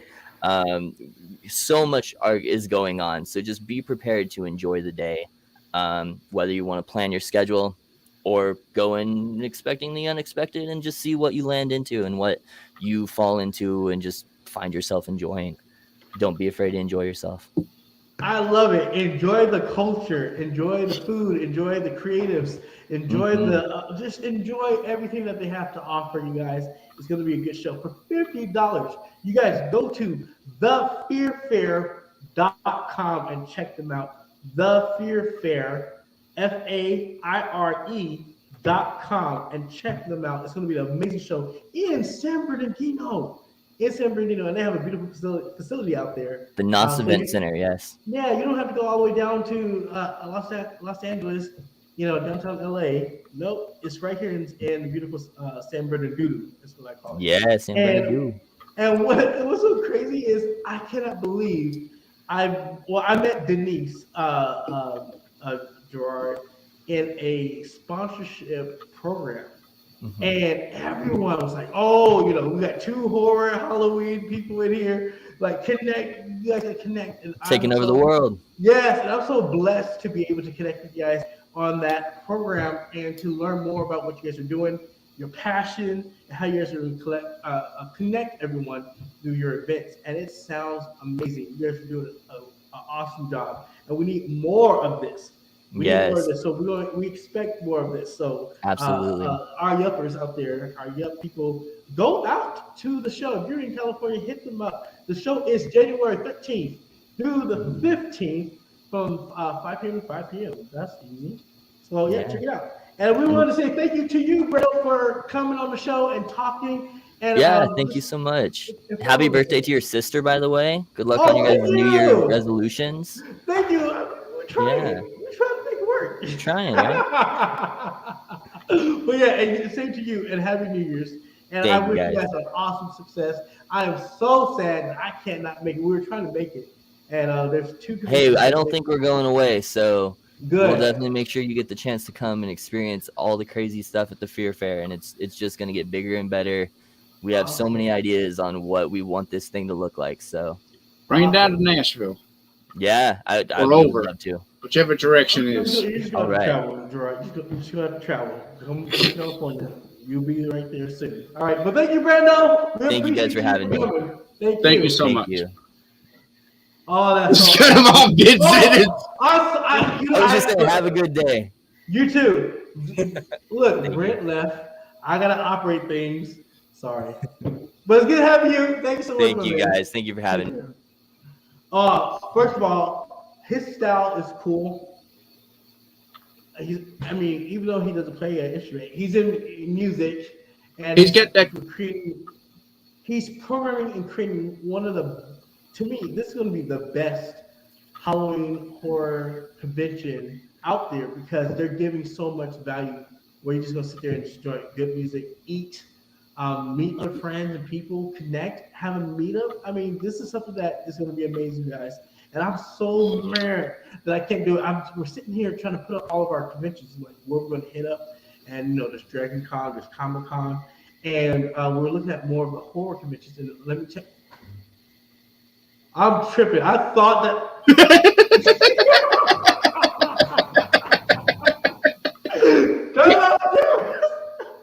Anyway, I forgot it was behind me.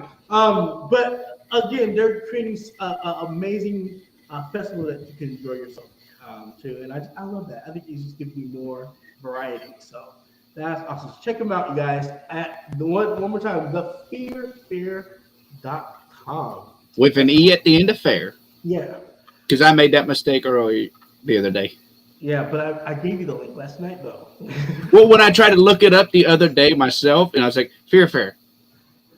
Am I misspelling something? But hold on, because I didn't even talk to them about the branding. Like the creature that they have is I love all of it. When I saw it, I was like, who are they? I need to look at this creature again. Now you're pointing him out. There's just so much on here. Yes, this creature right here is so cool. He has this retro, bright colors, and it's just something new. I mean, look, I got Brando here still. Brando, this thing is awesome. I was just gonna say, can I pop back in for that? So this is Pumpkinhead. We had him professionally illustrated. I don't have the artist's name in front of me. I'll give you guys the artist's name so you guys can talk about it later. But we had him professionally illustrated, and he's actually the MC of our event as well. No way. And so what that means is his face is coming in, and he is actually going to be telling the guests via big projection screen what is going on, who is coming up to the stage. We have him not only illustrated, but a friend of mine has actually animated him as well. So listen, that's Disney type stuff, man. We're trying to be the I'm Disney. about to flip the table and run to LA. Don't play with the Disney of this bitch. San Bernardino. Yeah, that's dope. But we have him on T-shirts. He's gonna be popping up all over the festival. So if you guys are coming, say hi to Pumpkinhead. He'll be there. I'm gonna buy a T-shirt. But yeah, that's cool. Great job. So far, so good. And it's awesome. Okay, again, guys, www.thefearfair.com. Check them out. Thank you, guys. Have a good one. You too. That's amazing, guys. So much good stuff is happening in 2023, man. In It, 2023, like first of all, the reason why we wanted them on the show to talk about this is because you and I are about originality and about bringing more culture, more art, more shows, more events to the forefront. And this is one of them that I just got geeked on. Didn't know that Denise is planning it. So I mean, I love the idea because it's a Renaissance festival with a horror theme, like he said. That's beautiful, you know.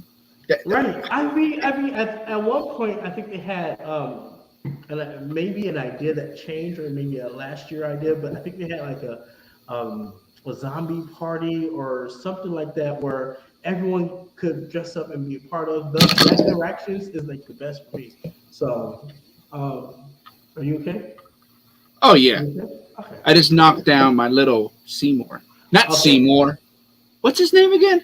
I don't know, because I'm not looking at that. I'm looking at the script. Well, if you want to watch me try to guess all the horror characters I got in a Poppet advent Yes. calendar, we have the videos out there. We do have those videos out there that you guys check on our www. Yep, that's no, youtube.com/yep, that's scary. So check it out there, you guys. There's no mug smashing in it, though. I'm sorry. Okay, I know what, because Brent's I have to change it up a little bit. Okay, so the next thing is, oh my gosh, he left. He took all the files. When Brent walked out the studio, he took all the files. I have nothing. Oh no! I gotta put it back in. Let me see it.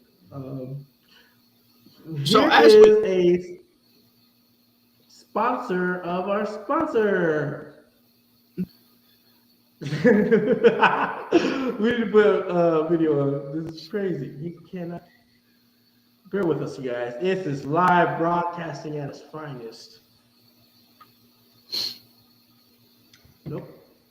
That's it. And he left the old father. Thank you, Brent. I was gonna say something else, but let me hold my tongue. Again, like what movie does is I want to show the details on this cup a little more because we have to eat time because we know where we're at because it is Take It or Skip It. Take it or skip it, stream it or miss it.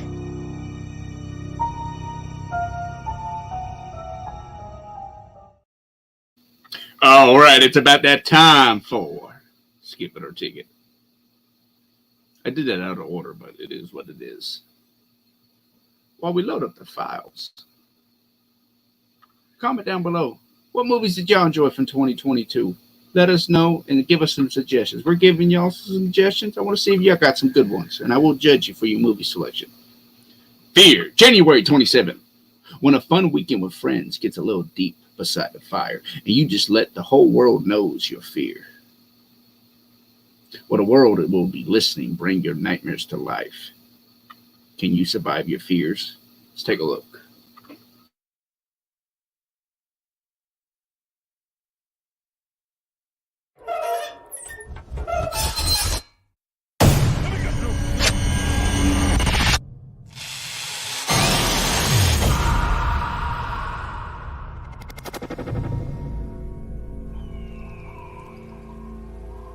Let's promise to be completely honest with one another. We tell each other our most personal fears. My biggest fear is drowning. Claustrophobia. Small, confined spaces. It's something about blood. My biggest fear is losing you. Bullshit.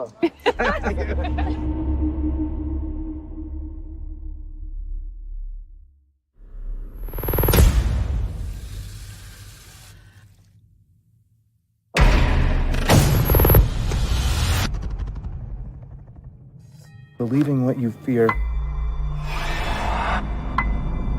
will bring to the victim what they are afraid of.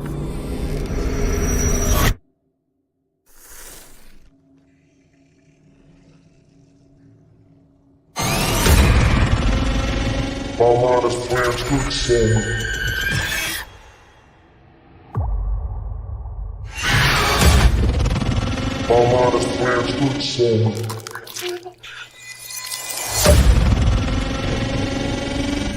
you doing?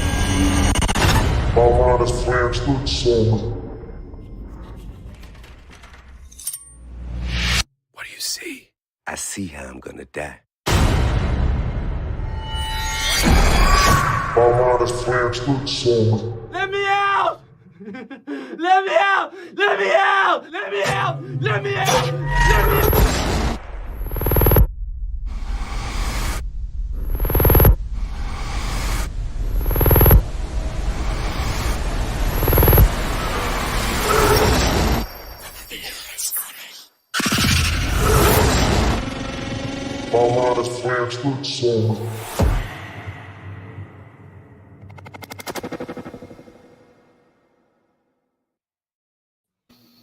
Wow.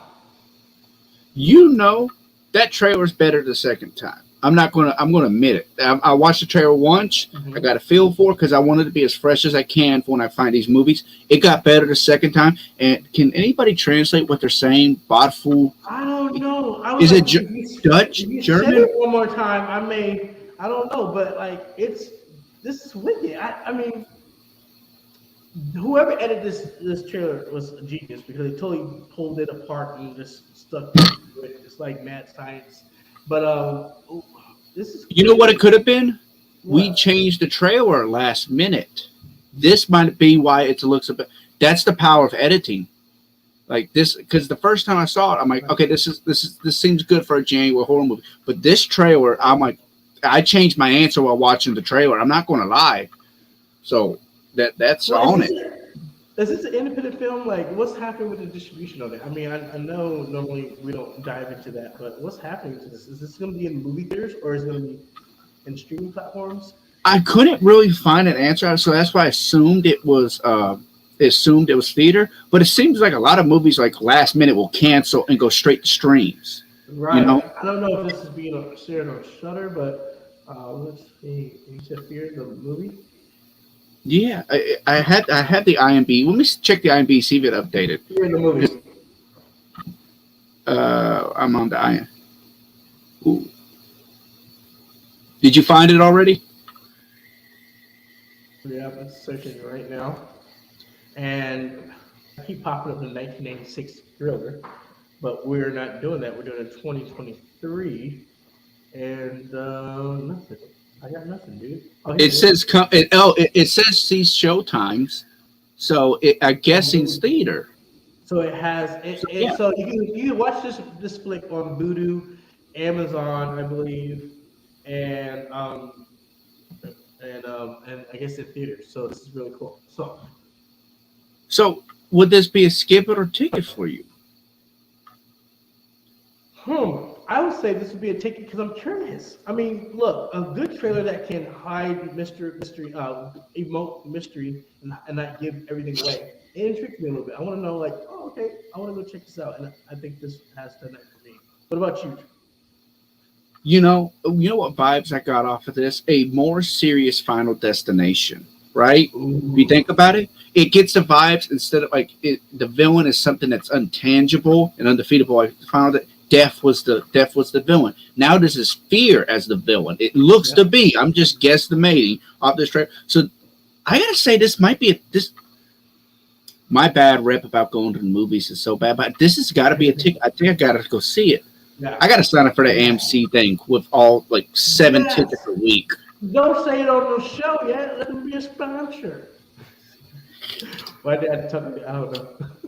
But yeah, this has got to be a ticket for me. I think I'm excited to see this one. Yeah, I am too. That's great. Perfect. All right. Whoa.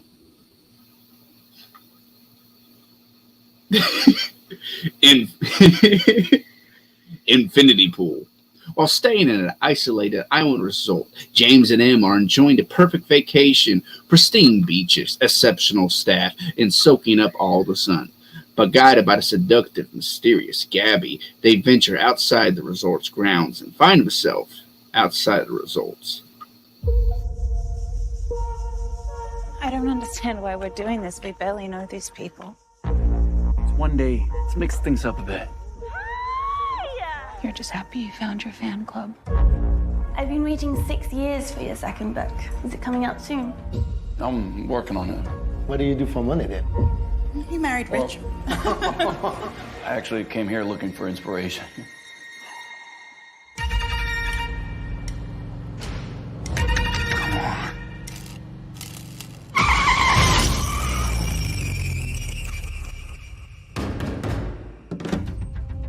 Mr. James Foster, you'll have to come with us. Here, the punishment for any crime committed is death. What did you say? But for a significant sum, we'll build a double to stand in for your execution.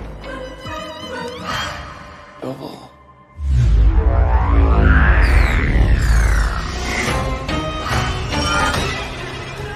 It looks just like me.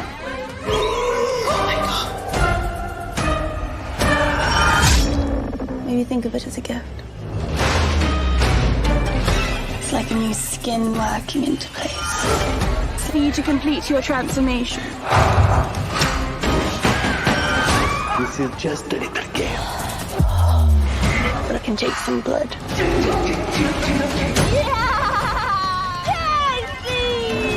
Show me how strong you are. It's really disgusting. You could just sit there and watch it happen.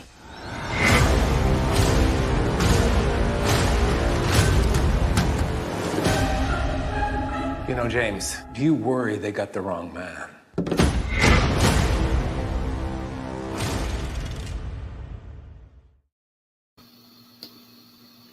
Crazy.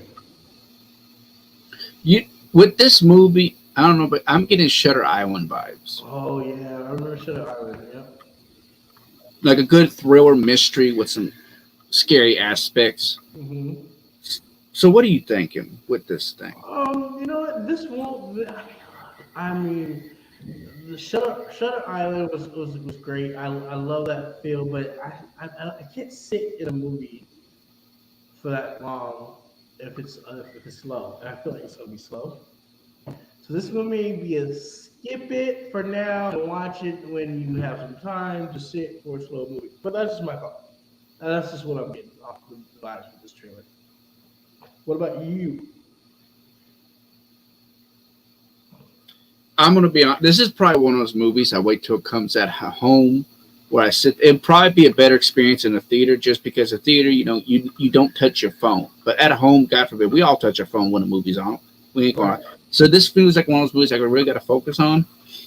And I think I got to stream it, and it's got to catch my attention the first 20 minutes, or I will be in the background. This is the God honest truth. So this is probably going to be a skip it for me, honestly. And maybe I'm wrong. Maybe it's a complete and utter masterpiece. And what's funny is both these movies, Fear and Infinity, will come out January 27th. What? So you got options. There are a lot of horror movies coming out soon, actually, as we speak. Oh, absolutely. So good. Okay. So next. Oh my gosh.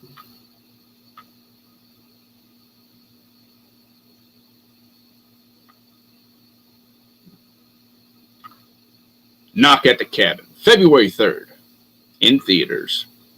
Written and directed by M. Night Shyamalan. We're expecting to see some of his trademark twists and turns. So here's the question. If you're in the woods and you hear a knock on the door, do you answer?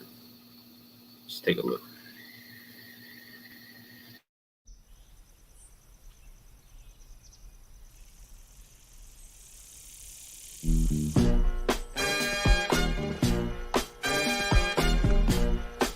Are we gonna sing along? Yes, of course!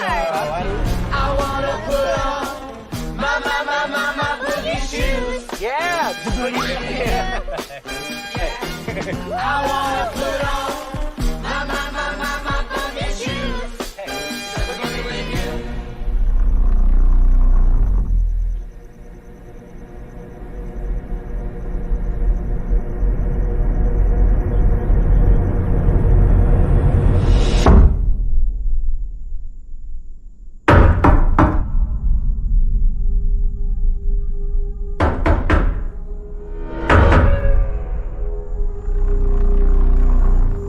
name's Leonard. Well, it's nice to meet you, Will. Why are you here? I suppose I'm here to make friends with you. And your dad's too. But my heart is broken Why is it broken? because of what I have to do today.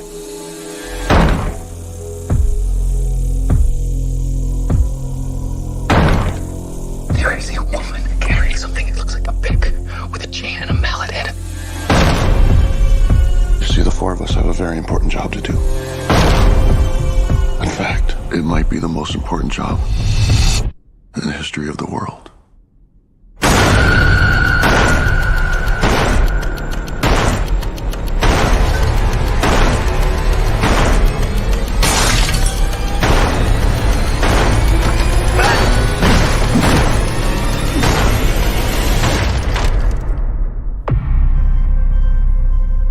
We were called and are united by a common vision, which has now become a command that we cannot ignore. The four of us are here to prevent the apocalypse. Your family has been chosen to make a horrible decision. If you fail to choose, the world will end.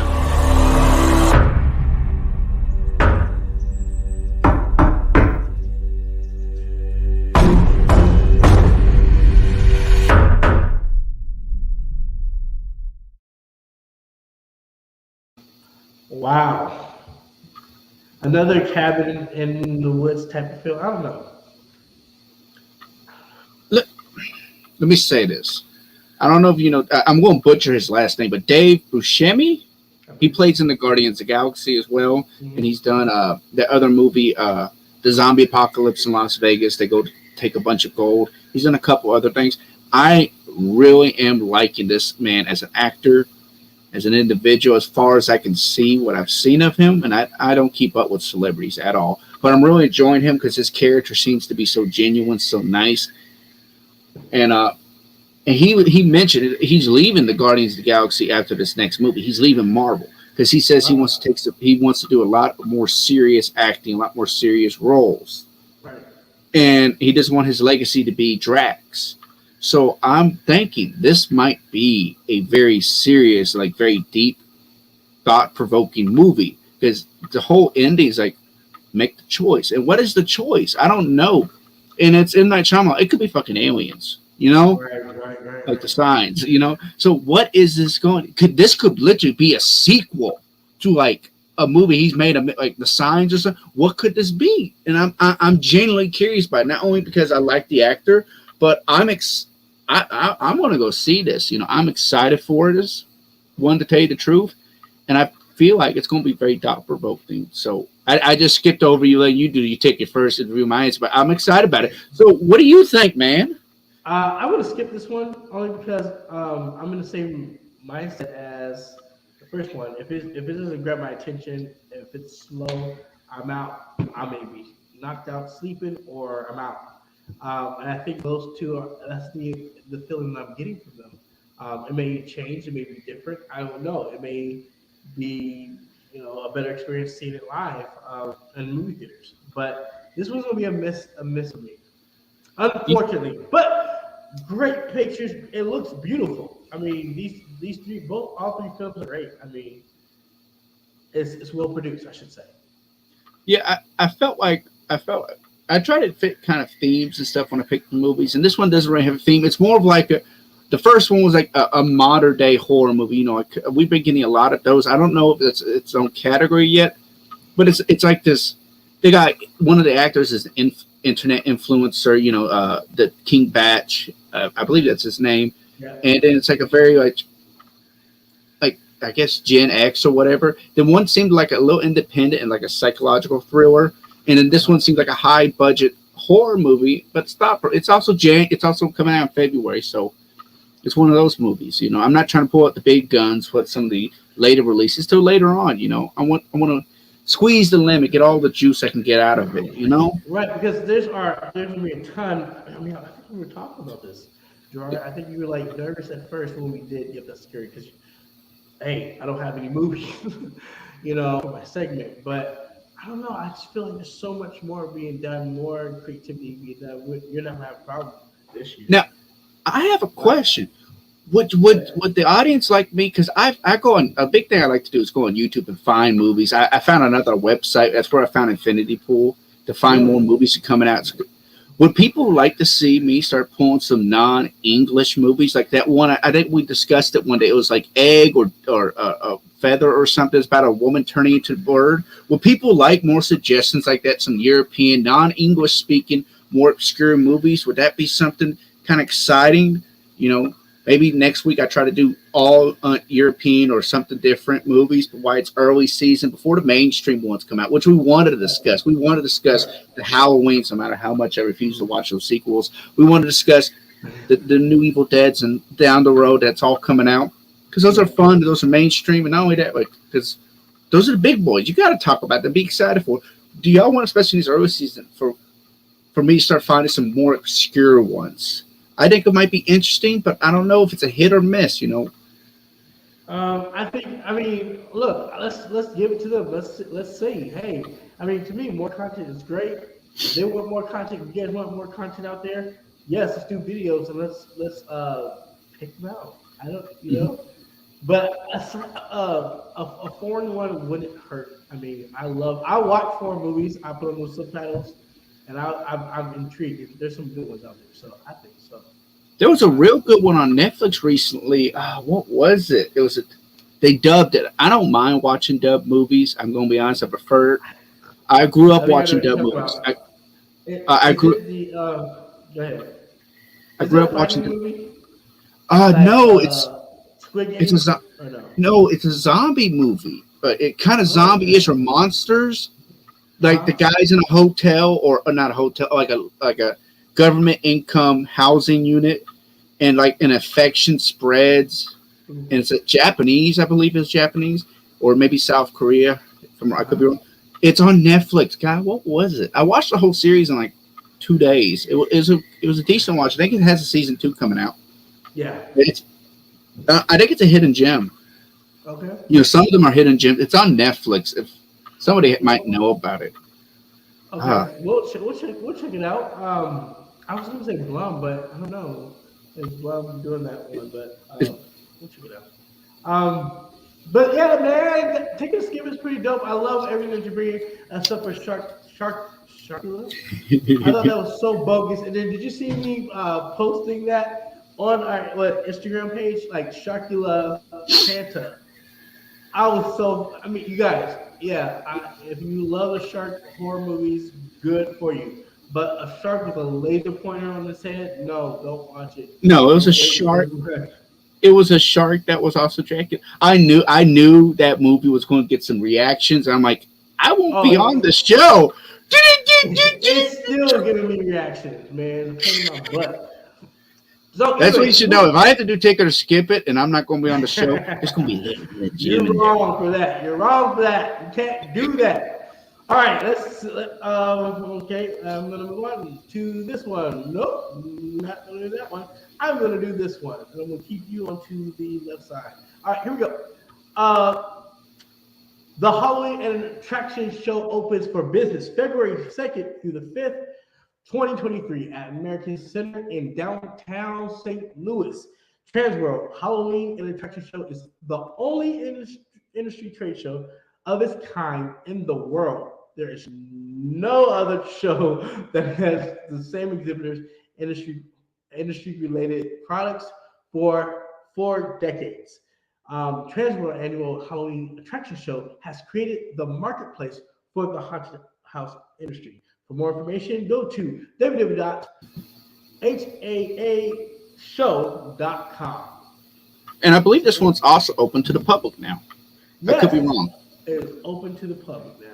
Okay, let me go down to the script. I'm right.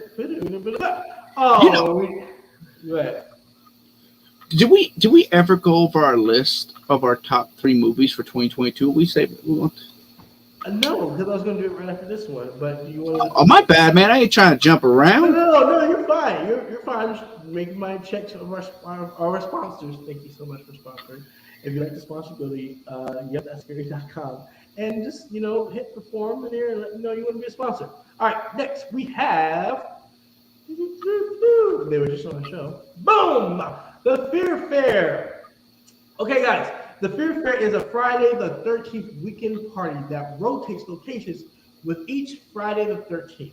It is a way for people to enjoy a great combination of alternative rock bands, international horror films, special effects competitions, unique shopping, and everything else that is innocent and creepy.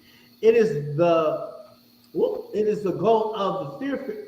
It is our goal at Fear Fair team that they will curate a weekend of a great party for the lovers of the weird and creepy. It is little bit for the festival and a little bit for the convention, but it is a lot versus party where we want you to have a great time. Join us in Southern California, January 13th and 15th. For more information, again, go to thefearfair.com. And I did all my special emotions on that one. Yay! All right. In your defense, that was Brent's read. Yes, and it was long, and I'm trying to, I was going to offer to read that, then I'm like, nah.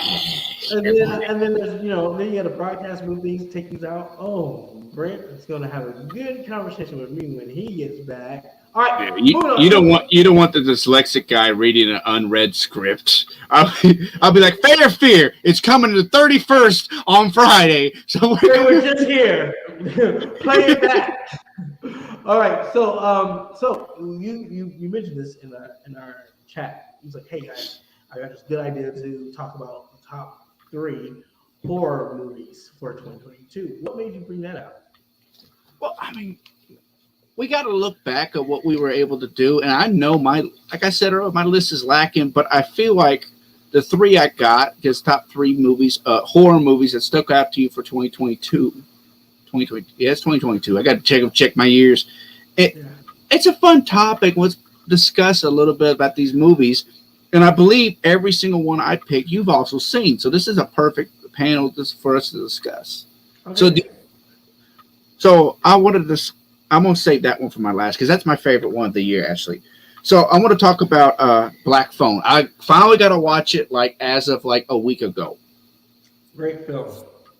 That was it was a fantastic film. I don't think it was a perfect film or an A+ film, but it's definitely an A-, a B+. Loved it. God, I almost want to watch it again, to be honest. It was entertaining. It kept me in the loop. I put it on to go to sleep too, if I'm honest, because I got home. I put it on because I was like, okay, it's time to stop watching comedies and stuff. When I go to sleep, I'm going to put this on, and if I stay up, I stay up. And I was up to 10 a.m. and I get off at 7 trying to finish this movie, and I had to work that night. Bro, I mean, first of all, the phone is a slow tempo with that. And I love that type of art. It can get tiresome when you're watching it, but I love the type of art because they are perfectly intentionally making it slow for you to grasp everything. The phone touched base on a problem that was happening in the United States of kids getting kidnapped. Mm-hmm. Period.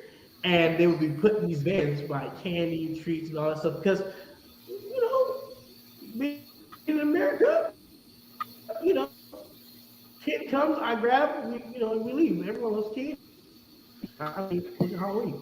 But in this case, kids weren't taking candy and leaving. They were leaving in the van, and some black balloons flew up in the air, indicating that child has been kidnapped from that location. What I loved about this film that it goes beyond the paranormal, the dead.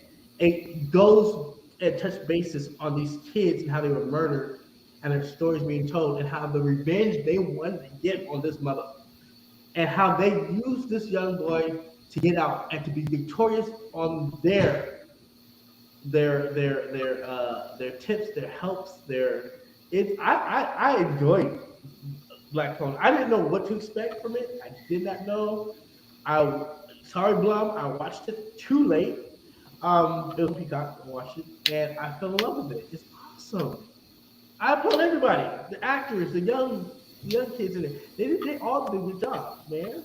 This is a good pick. You did. You know, something that I loved about the movie is you never saw the villain's face. That means the villain became the mask and his emotions and stuff. What he had. And I love the mask. The mask was awesome. Yeah, whoever did the mask did a great job with that one. Yeah. So I thought that was an interesting thing because they always unmask the villain. But they did reveal his face towards the end, right? They did? No, he chokes him out with the spoiler. He chokes him out with the thing, and then you know what happens. Okay, yeah. Sorry, I thought he had it off, but it's probably his brother that was in the house at that time. The movies were from last year. I could spoil that, but yeah, they never revealed the face, and that was something that like the villain. The villain now is the mask. I don't think I ever gave him a name. And the mask has power because it's all in it. I mean, the dead kids aren't going to get that back. They're not going. They're dead and gone. So I feel like the mask keeps that power there. And it's so bizarre how they have these stories intertwined. You have the brother in the house who's trying to solve and trying to help, and his brother. Well, he was. But I know. But how they had the house staged and the activities happening in the house, it would have been probably another 5 kids kidnapped before they realized that house wasn't the house. Oh, think about that. I mean, this is very thought out. Think about that staircase scene. The camera slowly pans, and it's just like I'm talking like, "Don't do it."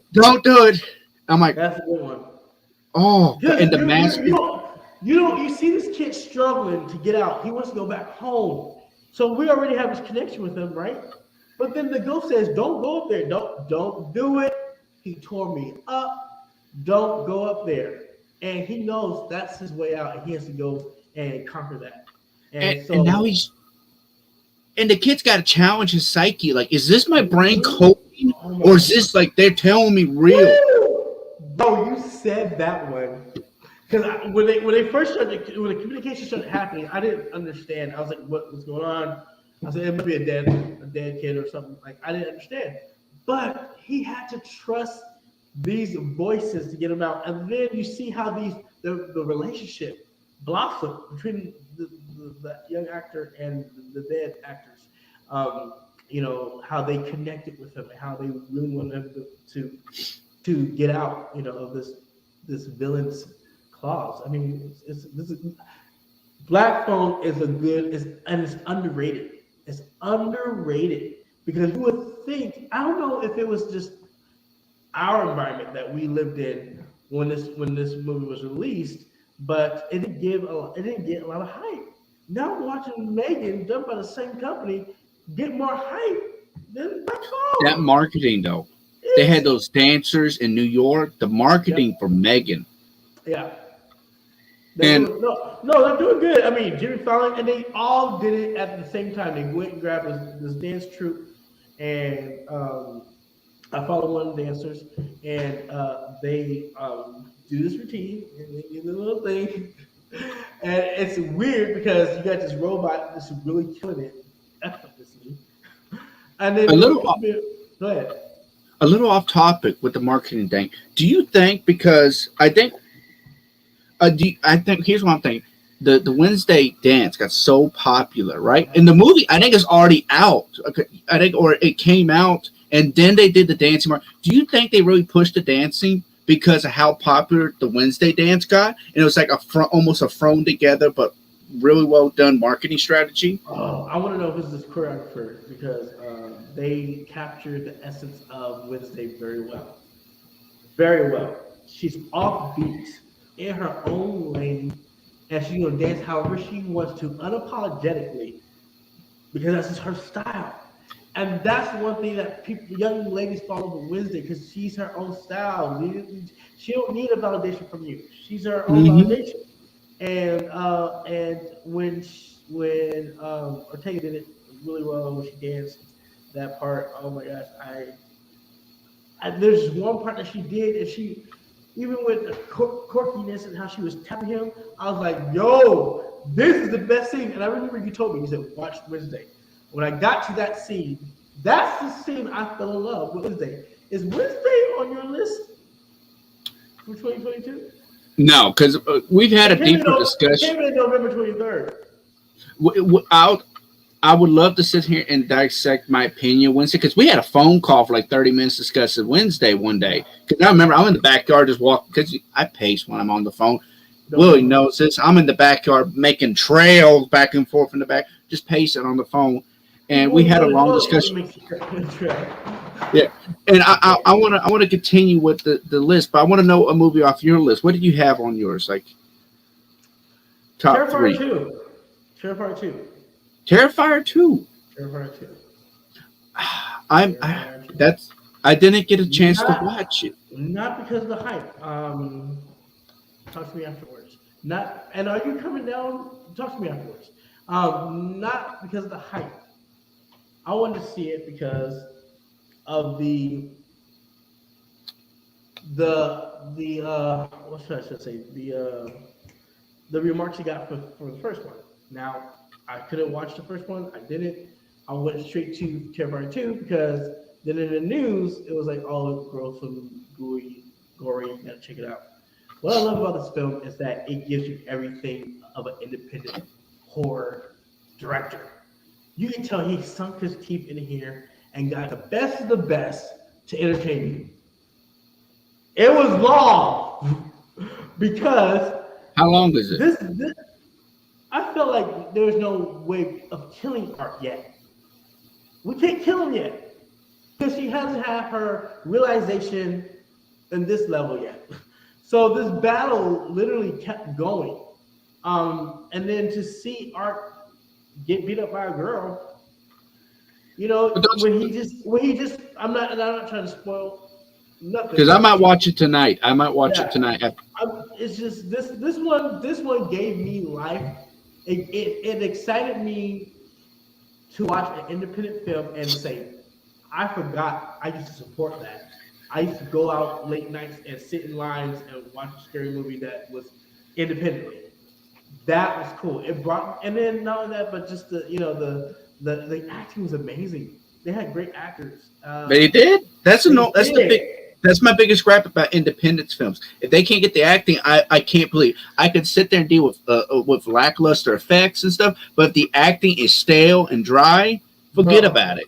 Bro, I should have done my homework. I'm sorry, movie buffers out there, but I told myself, I need to get this list of actors so I can call them by name. But the scene in the house, it was with the family. Just the turmoil and you trying to understand the dynamic between the family members, that was good. I was like, whoa, who are these people? They're acting really good for a Shudder. They're acting really great. Yes, I will watch it again. It's just, to me, it's really too long. My best scene though that I love of Terrifier 2 is in the costume scene when they're in the Halloween shop. I think that was in the trailer. So I got 2 questions for this movie because I haven't seen it, and I'm hoping to do it later on tonight. I was going to watch it like a couple of weeks ago. I literally had a date to go watch this movie. I said, look, we talked about it on a podcast. I want to go watch it. Let's go watch it together. I'll bring my laptop. You do your thing. And she canceled on me last minute, so that sucks. So it sucked. No, you gonna call me like that? You gonna put me out on blast like that? Not you, man. No, and then a second question. I seen the first Terrifier, right? But it's been so long, and I quite frankly forgot. I might have been under the influence or something, but I forgot the movie, and I have memory of it. Can I go straight to the second one, or do I need to bite the bullet, rewatch the first one? No, you can watch the second one. Then that's it. I'm watching it tonight. I got to stay up all night to fix my nights and days for tomorrow because I go back to work. So I'm going to chug some energy drinks in a safe manner that's not going to kill my kidneys and watch this movie. You'll love this one. Yeah. So I have another pick, and probably if I was going to put these in orders, my last one's 1, Black Phone 2nd. So this will be my 3rd pick, and that is Grim Cuddy. Ooh. And normally this would not be on my list, but Yeah, I'm surprised. I think it's because first off they used a costume, and I'm a sucker for costumes. Yep. And second, I had a great experience watching. I got to watch with you. We sat down. We got to watch it. I had a great experience with it, so I really enjoyed it. And that's part of movies is the experience. You know, I can remember going to taking some woman out to a movie and I had a great time with her, and the movie was shitty. But at the end of the day, I still associate that movie with what I can remember of the movie because you know. Don't make me laugh. I swallowed that real quick. Yes. But yeah. Gerard has some very scampy sex. No. This is a Christian. This is a Christian Minecraft server. And he'll tell a story to you. But yeah. Grim cutting, huh? Look, yeah. Again, the concept behind it. Look, I had my niece watch this movie while we watched it the second time, and she just went and walked away.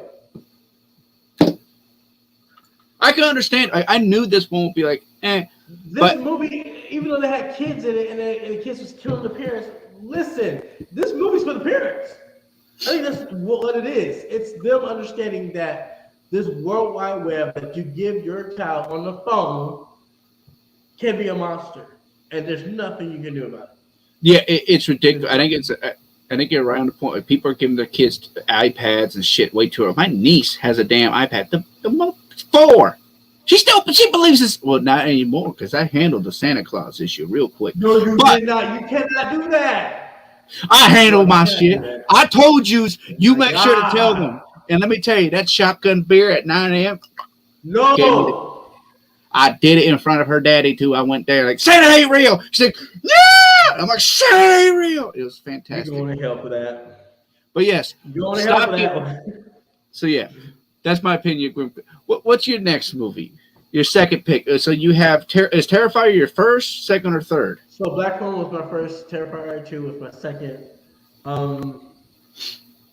My third. Let me go back to it. I had it up here. Oh, did you have Black Phone too? Yes, I had Black Phone too. Yeah. Not the sequel, the same movie. Yeah. Not the sequel. I hope they never make a sequel to Black Phone. So, no, I can't do no. No, I can't do no. I'm not going to tell you my third one. Why not? I'm not going to tell you because you know what? Let me just say this. Brent said it, and you kind of said it, but you didn't want to say it because you really like these horror movies coming out. I wasn't too fond of it, but these horror producers met my needs. I enjoyed the horror aspect of things in 2022, but there wasn't one that was like. What is Nope? Are you saying Nope's on your top 3? Nope is a Nope. Nope is a Nope. Nope. I didn't even finish it. That's how much of a Nope it was. I was like, that's a bit. And Jordan Peele normally does a good job. Yes. Yeah. You think he got too confident in his last swishes, his 3-pointers over there? Yeah. I'm gonna bust out. I'm gonna bust out a half-beaten donkey, but because it's me, I'm gonna make it good, and it didn't pan out well.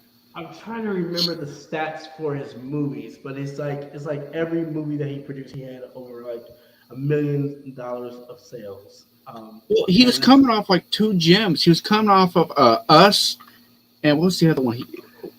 Us, and then Get Out. Get Out, yeah. Yeah. I have yet to finish Get Out. Every time I go to watch it, I fall asleep. I can't. I don't sleep. It's because you're white. No, it's because I don't sleep. I've been up, but you can't have it. Not today. It's when I get time to watch a movie, it sucks because it's either I've been up for over 24 hours, right, or it's like I'm sitting down and I'm like, I don't sleep well at all. I think I've had 6 hours sleep the last 2 days. I'm not gonna lie. Look, I'm looking forward to some of the movies that are coming out for 2023, and I literally was like, how can I make these movies work? And really, when a director or a producer is bringing you a film that you can believe in, and it stops short, it's kind of like that was like Halloween. in. So you're like, oh, what are we doing here? But that's my opinion. But what is your third? Now, this is my number one horror movie of 2022, and it's because they did it right. There's a couple complaints I have here and there with A, B, or C, but the complaints I do have, I believe they handle it as well as you could. And I think I've discussed it with you a little bit, Wood, but that's not a discussion I want to have on the show. And that is Prey. Oh my God! Okay, I was going to put Prey up here. On this list. I think we're on this almost. It was like Nope and Prey, and I was like, no, I'm just not going to do it because I feel like Prey could have done a lot more too. I thought it was great to see this woman be and the dog be a strategize on how to kill one of the worst predators on the planet right now, and it was cool. What are your thoughts? Well, if I can remember correctly, that woman dies. I know. No. Let me tell you why. Because doesn't she get the pistol off of the Predator, the black powder pistol? And if she does, she gets killed because the detective in the second one gets the pistol. Right. So that's something I got to remember. But I felt like this brought back the Predators to what they used to be, and this is I felt like it did a great job. I love the new set. I've been begging for an old time Predators. Like, what could you imagine? There was a pitched one years ago for where a Predator landed on like a British ship during like around the Revolutionary War. Like, oh, that would have been a setting. Oh, that could have been such a good set. And they finally did something similar to what they've been planning for years. There's so much lore and history with the Predators. They've been coming to this planet for millennium, and nobody's like, hey, wouldn't it be cool to see the Predator hunts the Knights of the Round Table and build off that lore? And how they had to do it without having guns or having weapons, the technology they have to use. Yeah, I would love to see a Predator movie where the Predator wins, to be honest. Like, wouldn't you like to see like a Predator system in World War II or something going through? I mean, I could just imagine these groups of special ops, like, we're going to go hunt Hitler. And during the best of the best, they're hunting Hitler, and they never get him because they get picked off by the Predator. And Hitler escapes because he gets to his bunker. But we know how that ends, right? Couldn't you say something like that? I'm just giving an example because it's a big... This is the most this is the most creative you've been in your whole life. Wow. I'm grateful just to hear it. I love the Predators. I'm telling you, and this is like after a hot day drinking that cold water. It's perfect. I mean, look, I'm glad that we're kind of on the same wavelength here, but I'm excited for 2023 because there's some. Even though I want more originality, I'm grateful to see some of the cameos that's going to be coming up. So that being said, it's time for here is Y'all I'm Dead. Again, guys, if you are listening to our podcast and you want to laugh with us, go to our YouTube channel and type in Y'all I'm Dead under Yup That's Scary, and then you guys can check out the most recent meme battles. But this is where we get to pick memes that is inspired by Halloween horror or haunted house to make the others laugh. And are we doing Brent's too? Huh? Are we doing Brent's too? No, I took it out. While you were doing, I was being a whiz back here trying to get the show all updated. But anyways, check out Y'all I'm Dead. Yo, I'm dead.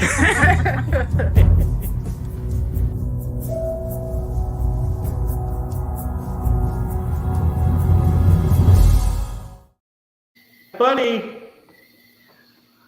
I picked this one for Kata that she would be back. Oh. Yeah, I'm dead. When you have to watch cartoons after a scary movie so you don't have nightmares. I remember that one. Look at her eyes, she's so adorable. Oh, okay. No, I'm dead. Them. Are you one of those horror freaks? Me. Yeah. We don't talk about what happens to Transworld. Right. Y'all, I'm dead. Me, use a different method than the teachers. The teachers. I thought this when I picked this meme. I didn't have contacts or glasses on. I thought that was the woman from Misery. Oh, okay. That's where the horror aspect came from. Yeah, I thought that was the see that. Y'all, I'm dead. Kids today growing up with this Freddy on top, but I grew up with the real one. Yeah, man. Hey, there's so much lore in that. This is for all the haunted house actors. Y'all, I'm dead. Which staff would win this brawl? McDonald's versus Waffle House. A healthy Waffle House staff could go toe to toe with the fucking Avengers. Right. Did you see that video? The chair. That was one of the videos I was going to bring for current events, but whatever. We're trying to you guys. We're doing a new segment, new shows coming, and I was trying to do current events for you guys. That's on my video. But yeah, that's one of them. But yeah, this is so cool. I like it. But Waffle House will win. Denny's will be second. IHOP will be third. McDonald's will not be on that list. Let me tell you something. Who's a good contender? What? Not Outback. Cookout. I ain't never had Cookout. I ain't never had friendly. No, I'm gonna tell you, I ain't never had friendly customer service from Cookout, and it's because most of the time I'm drunk at Nashville trying to get Cookout. Yeah, that's it. That's it. All right, guys. No, I'm dead. Even some horror movies have a happy ending. Yes, that's good. Yeah. You better laugh on that one. You better laugh on that one. And that is y'all. I am dead. Also, I want to say thank you guys so much for coming and being on our show with us. This is our first show for the new year. Yes, it is Taylor Ride, but that is live broadcasting. We got a fun packed show next Sunday, and I'm so excited to bring some celebrities on. Now, this is where it was kind of crazy that we started Yep That's Scary in October during everything with Halloween and everything. But now, because we're going through the whole year, I'm excited to bring some celebrities in and some other topics in that would be great for you guys to watch and listen to. So I want to say thank you so much for our guests, Brando and Fear Fair, for coming out and speaking their passion and their truth about Fear Fair that's happening in San Bernardino, California. Please go and check them out and actually tag us in your pictures. Tag us when you go to that show. Tag us. Let us know how much that event was amazing for you. Go to our Patreon page and sign up and be a member. Be a member. Get your cups. Get your cups. Get these mugs. They're fantastic. And I regret smashing that other one. There's so much glass. I'm not even joking. I cannot believe we did that. You never know what's going to happen on the show. I want to say thank you to you, Gerard. Thank you to Brent. Thank you to Steady Cat for being my loved ones and my on this project and holding the vision with me. For everyone that's watching, thank you so much for watching and supporting us at Yep That's Scary. Tell a friend. Go to our social media accounts. Like, share, reply. Help us build a strong horror family. And until next time, guys, stay mayonnaise lubricant. Oh my God.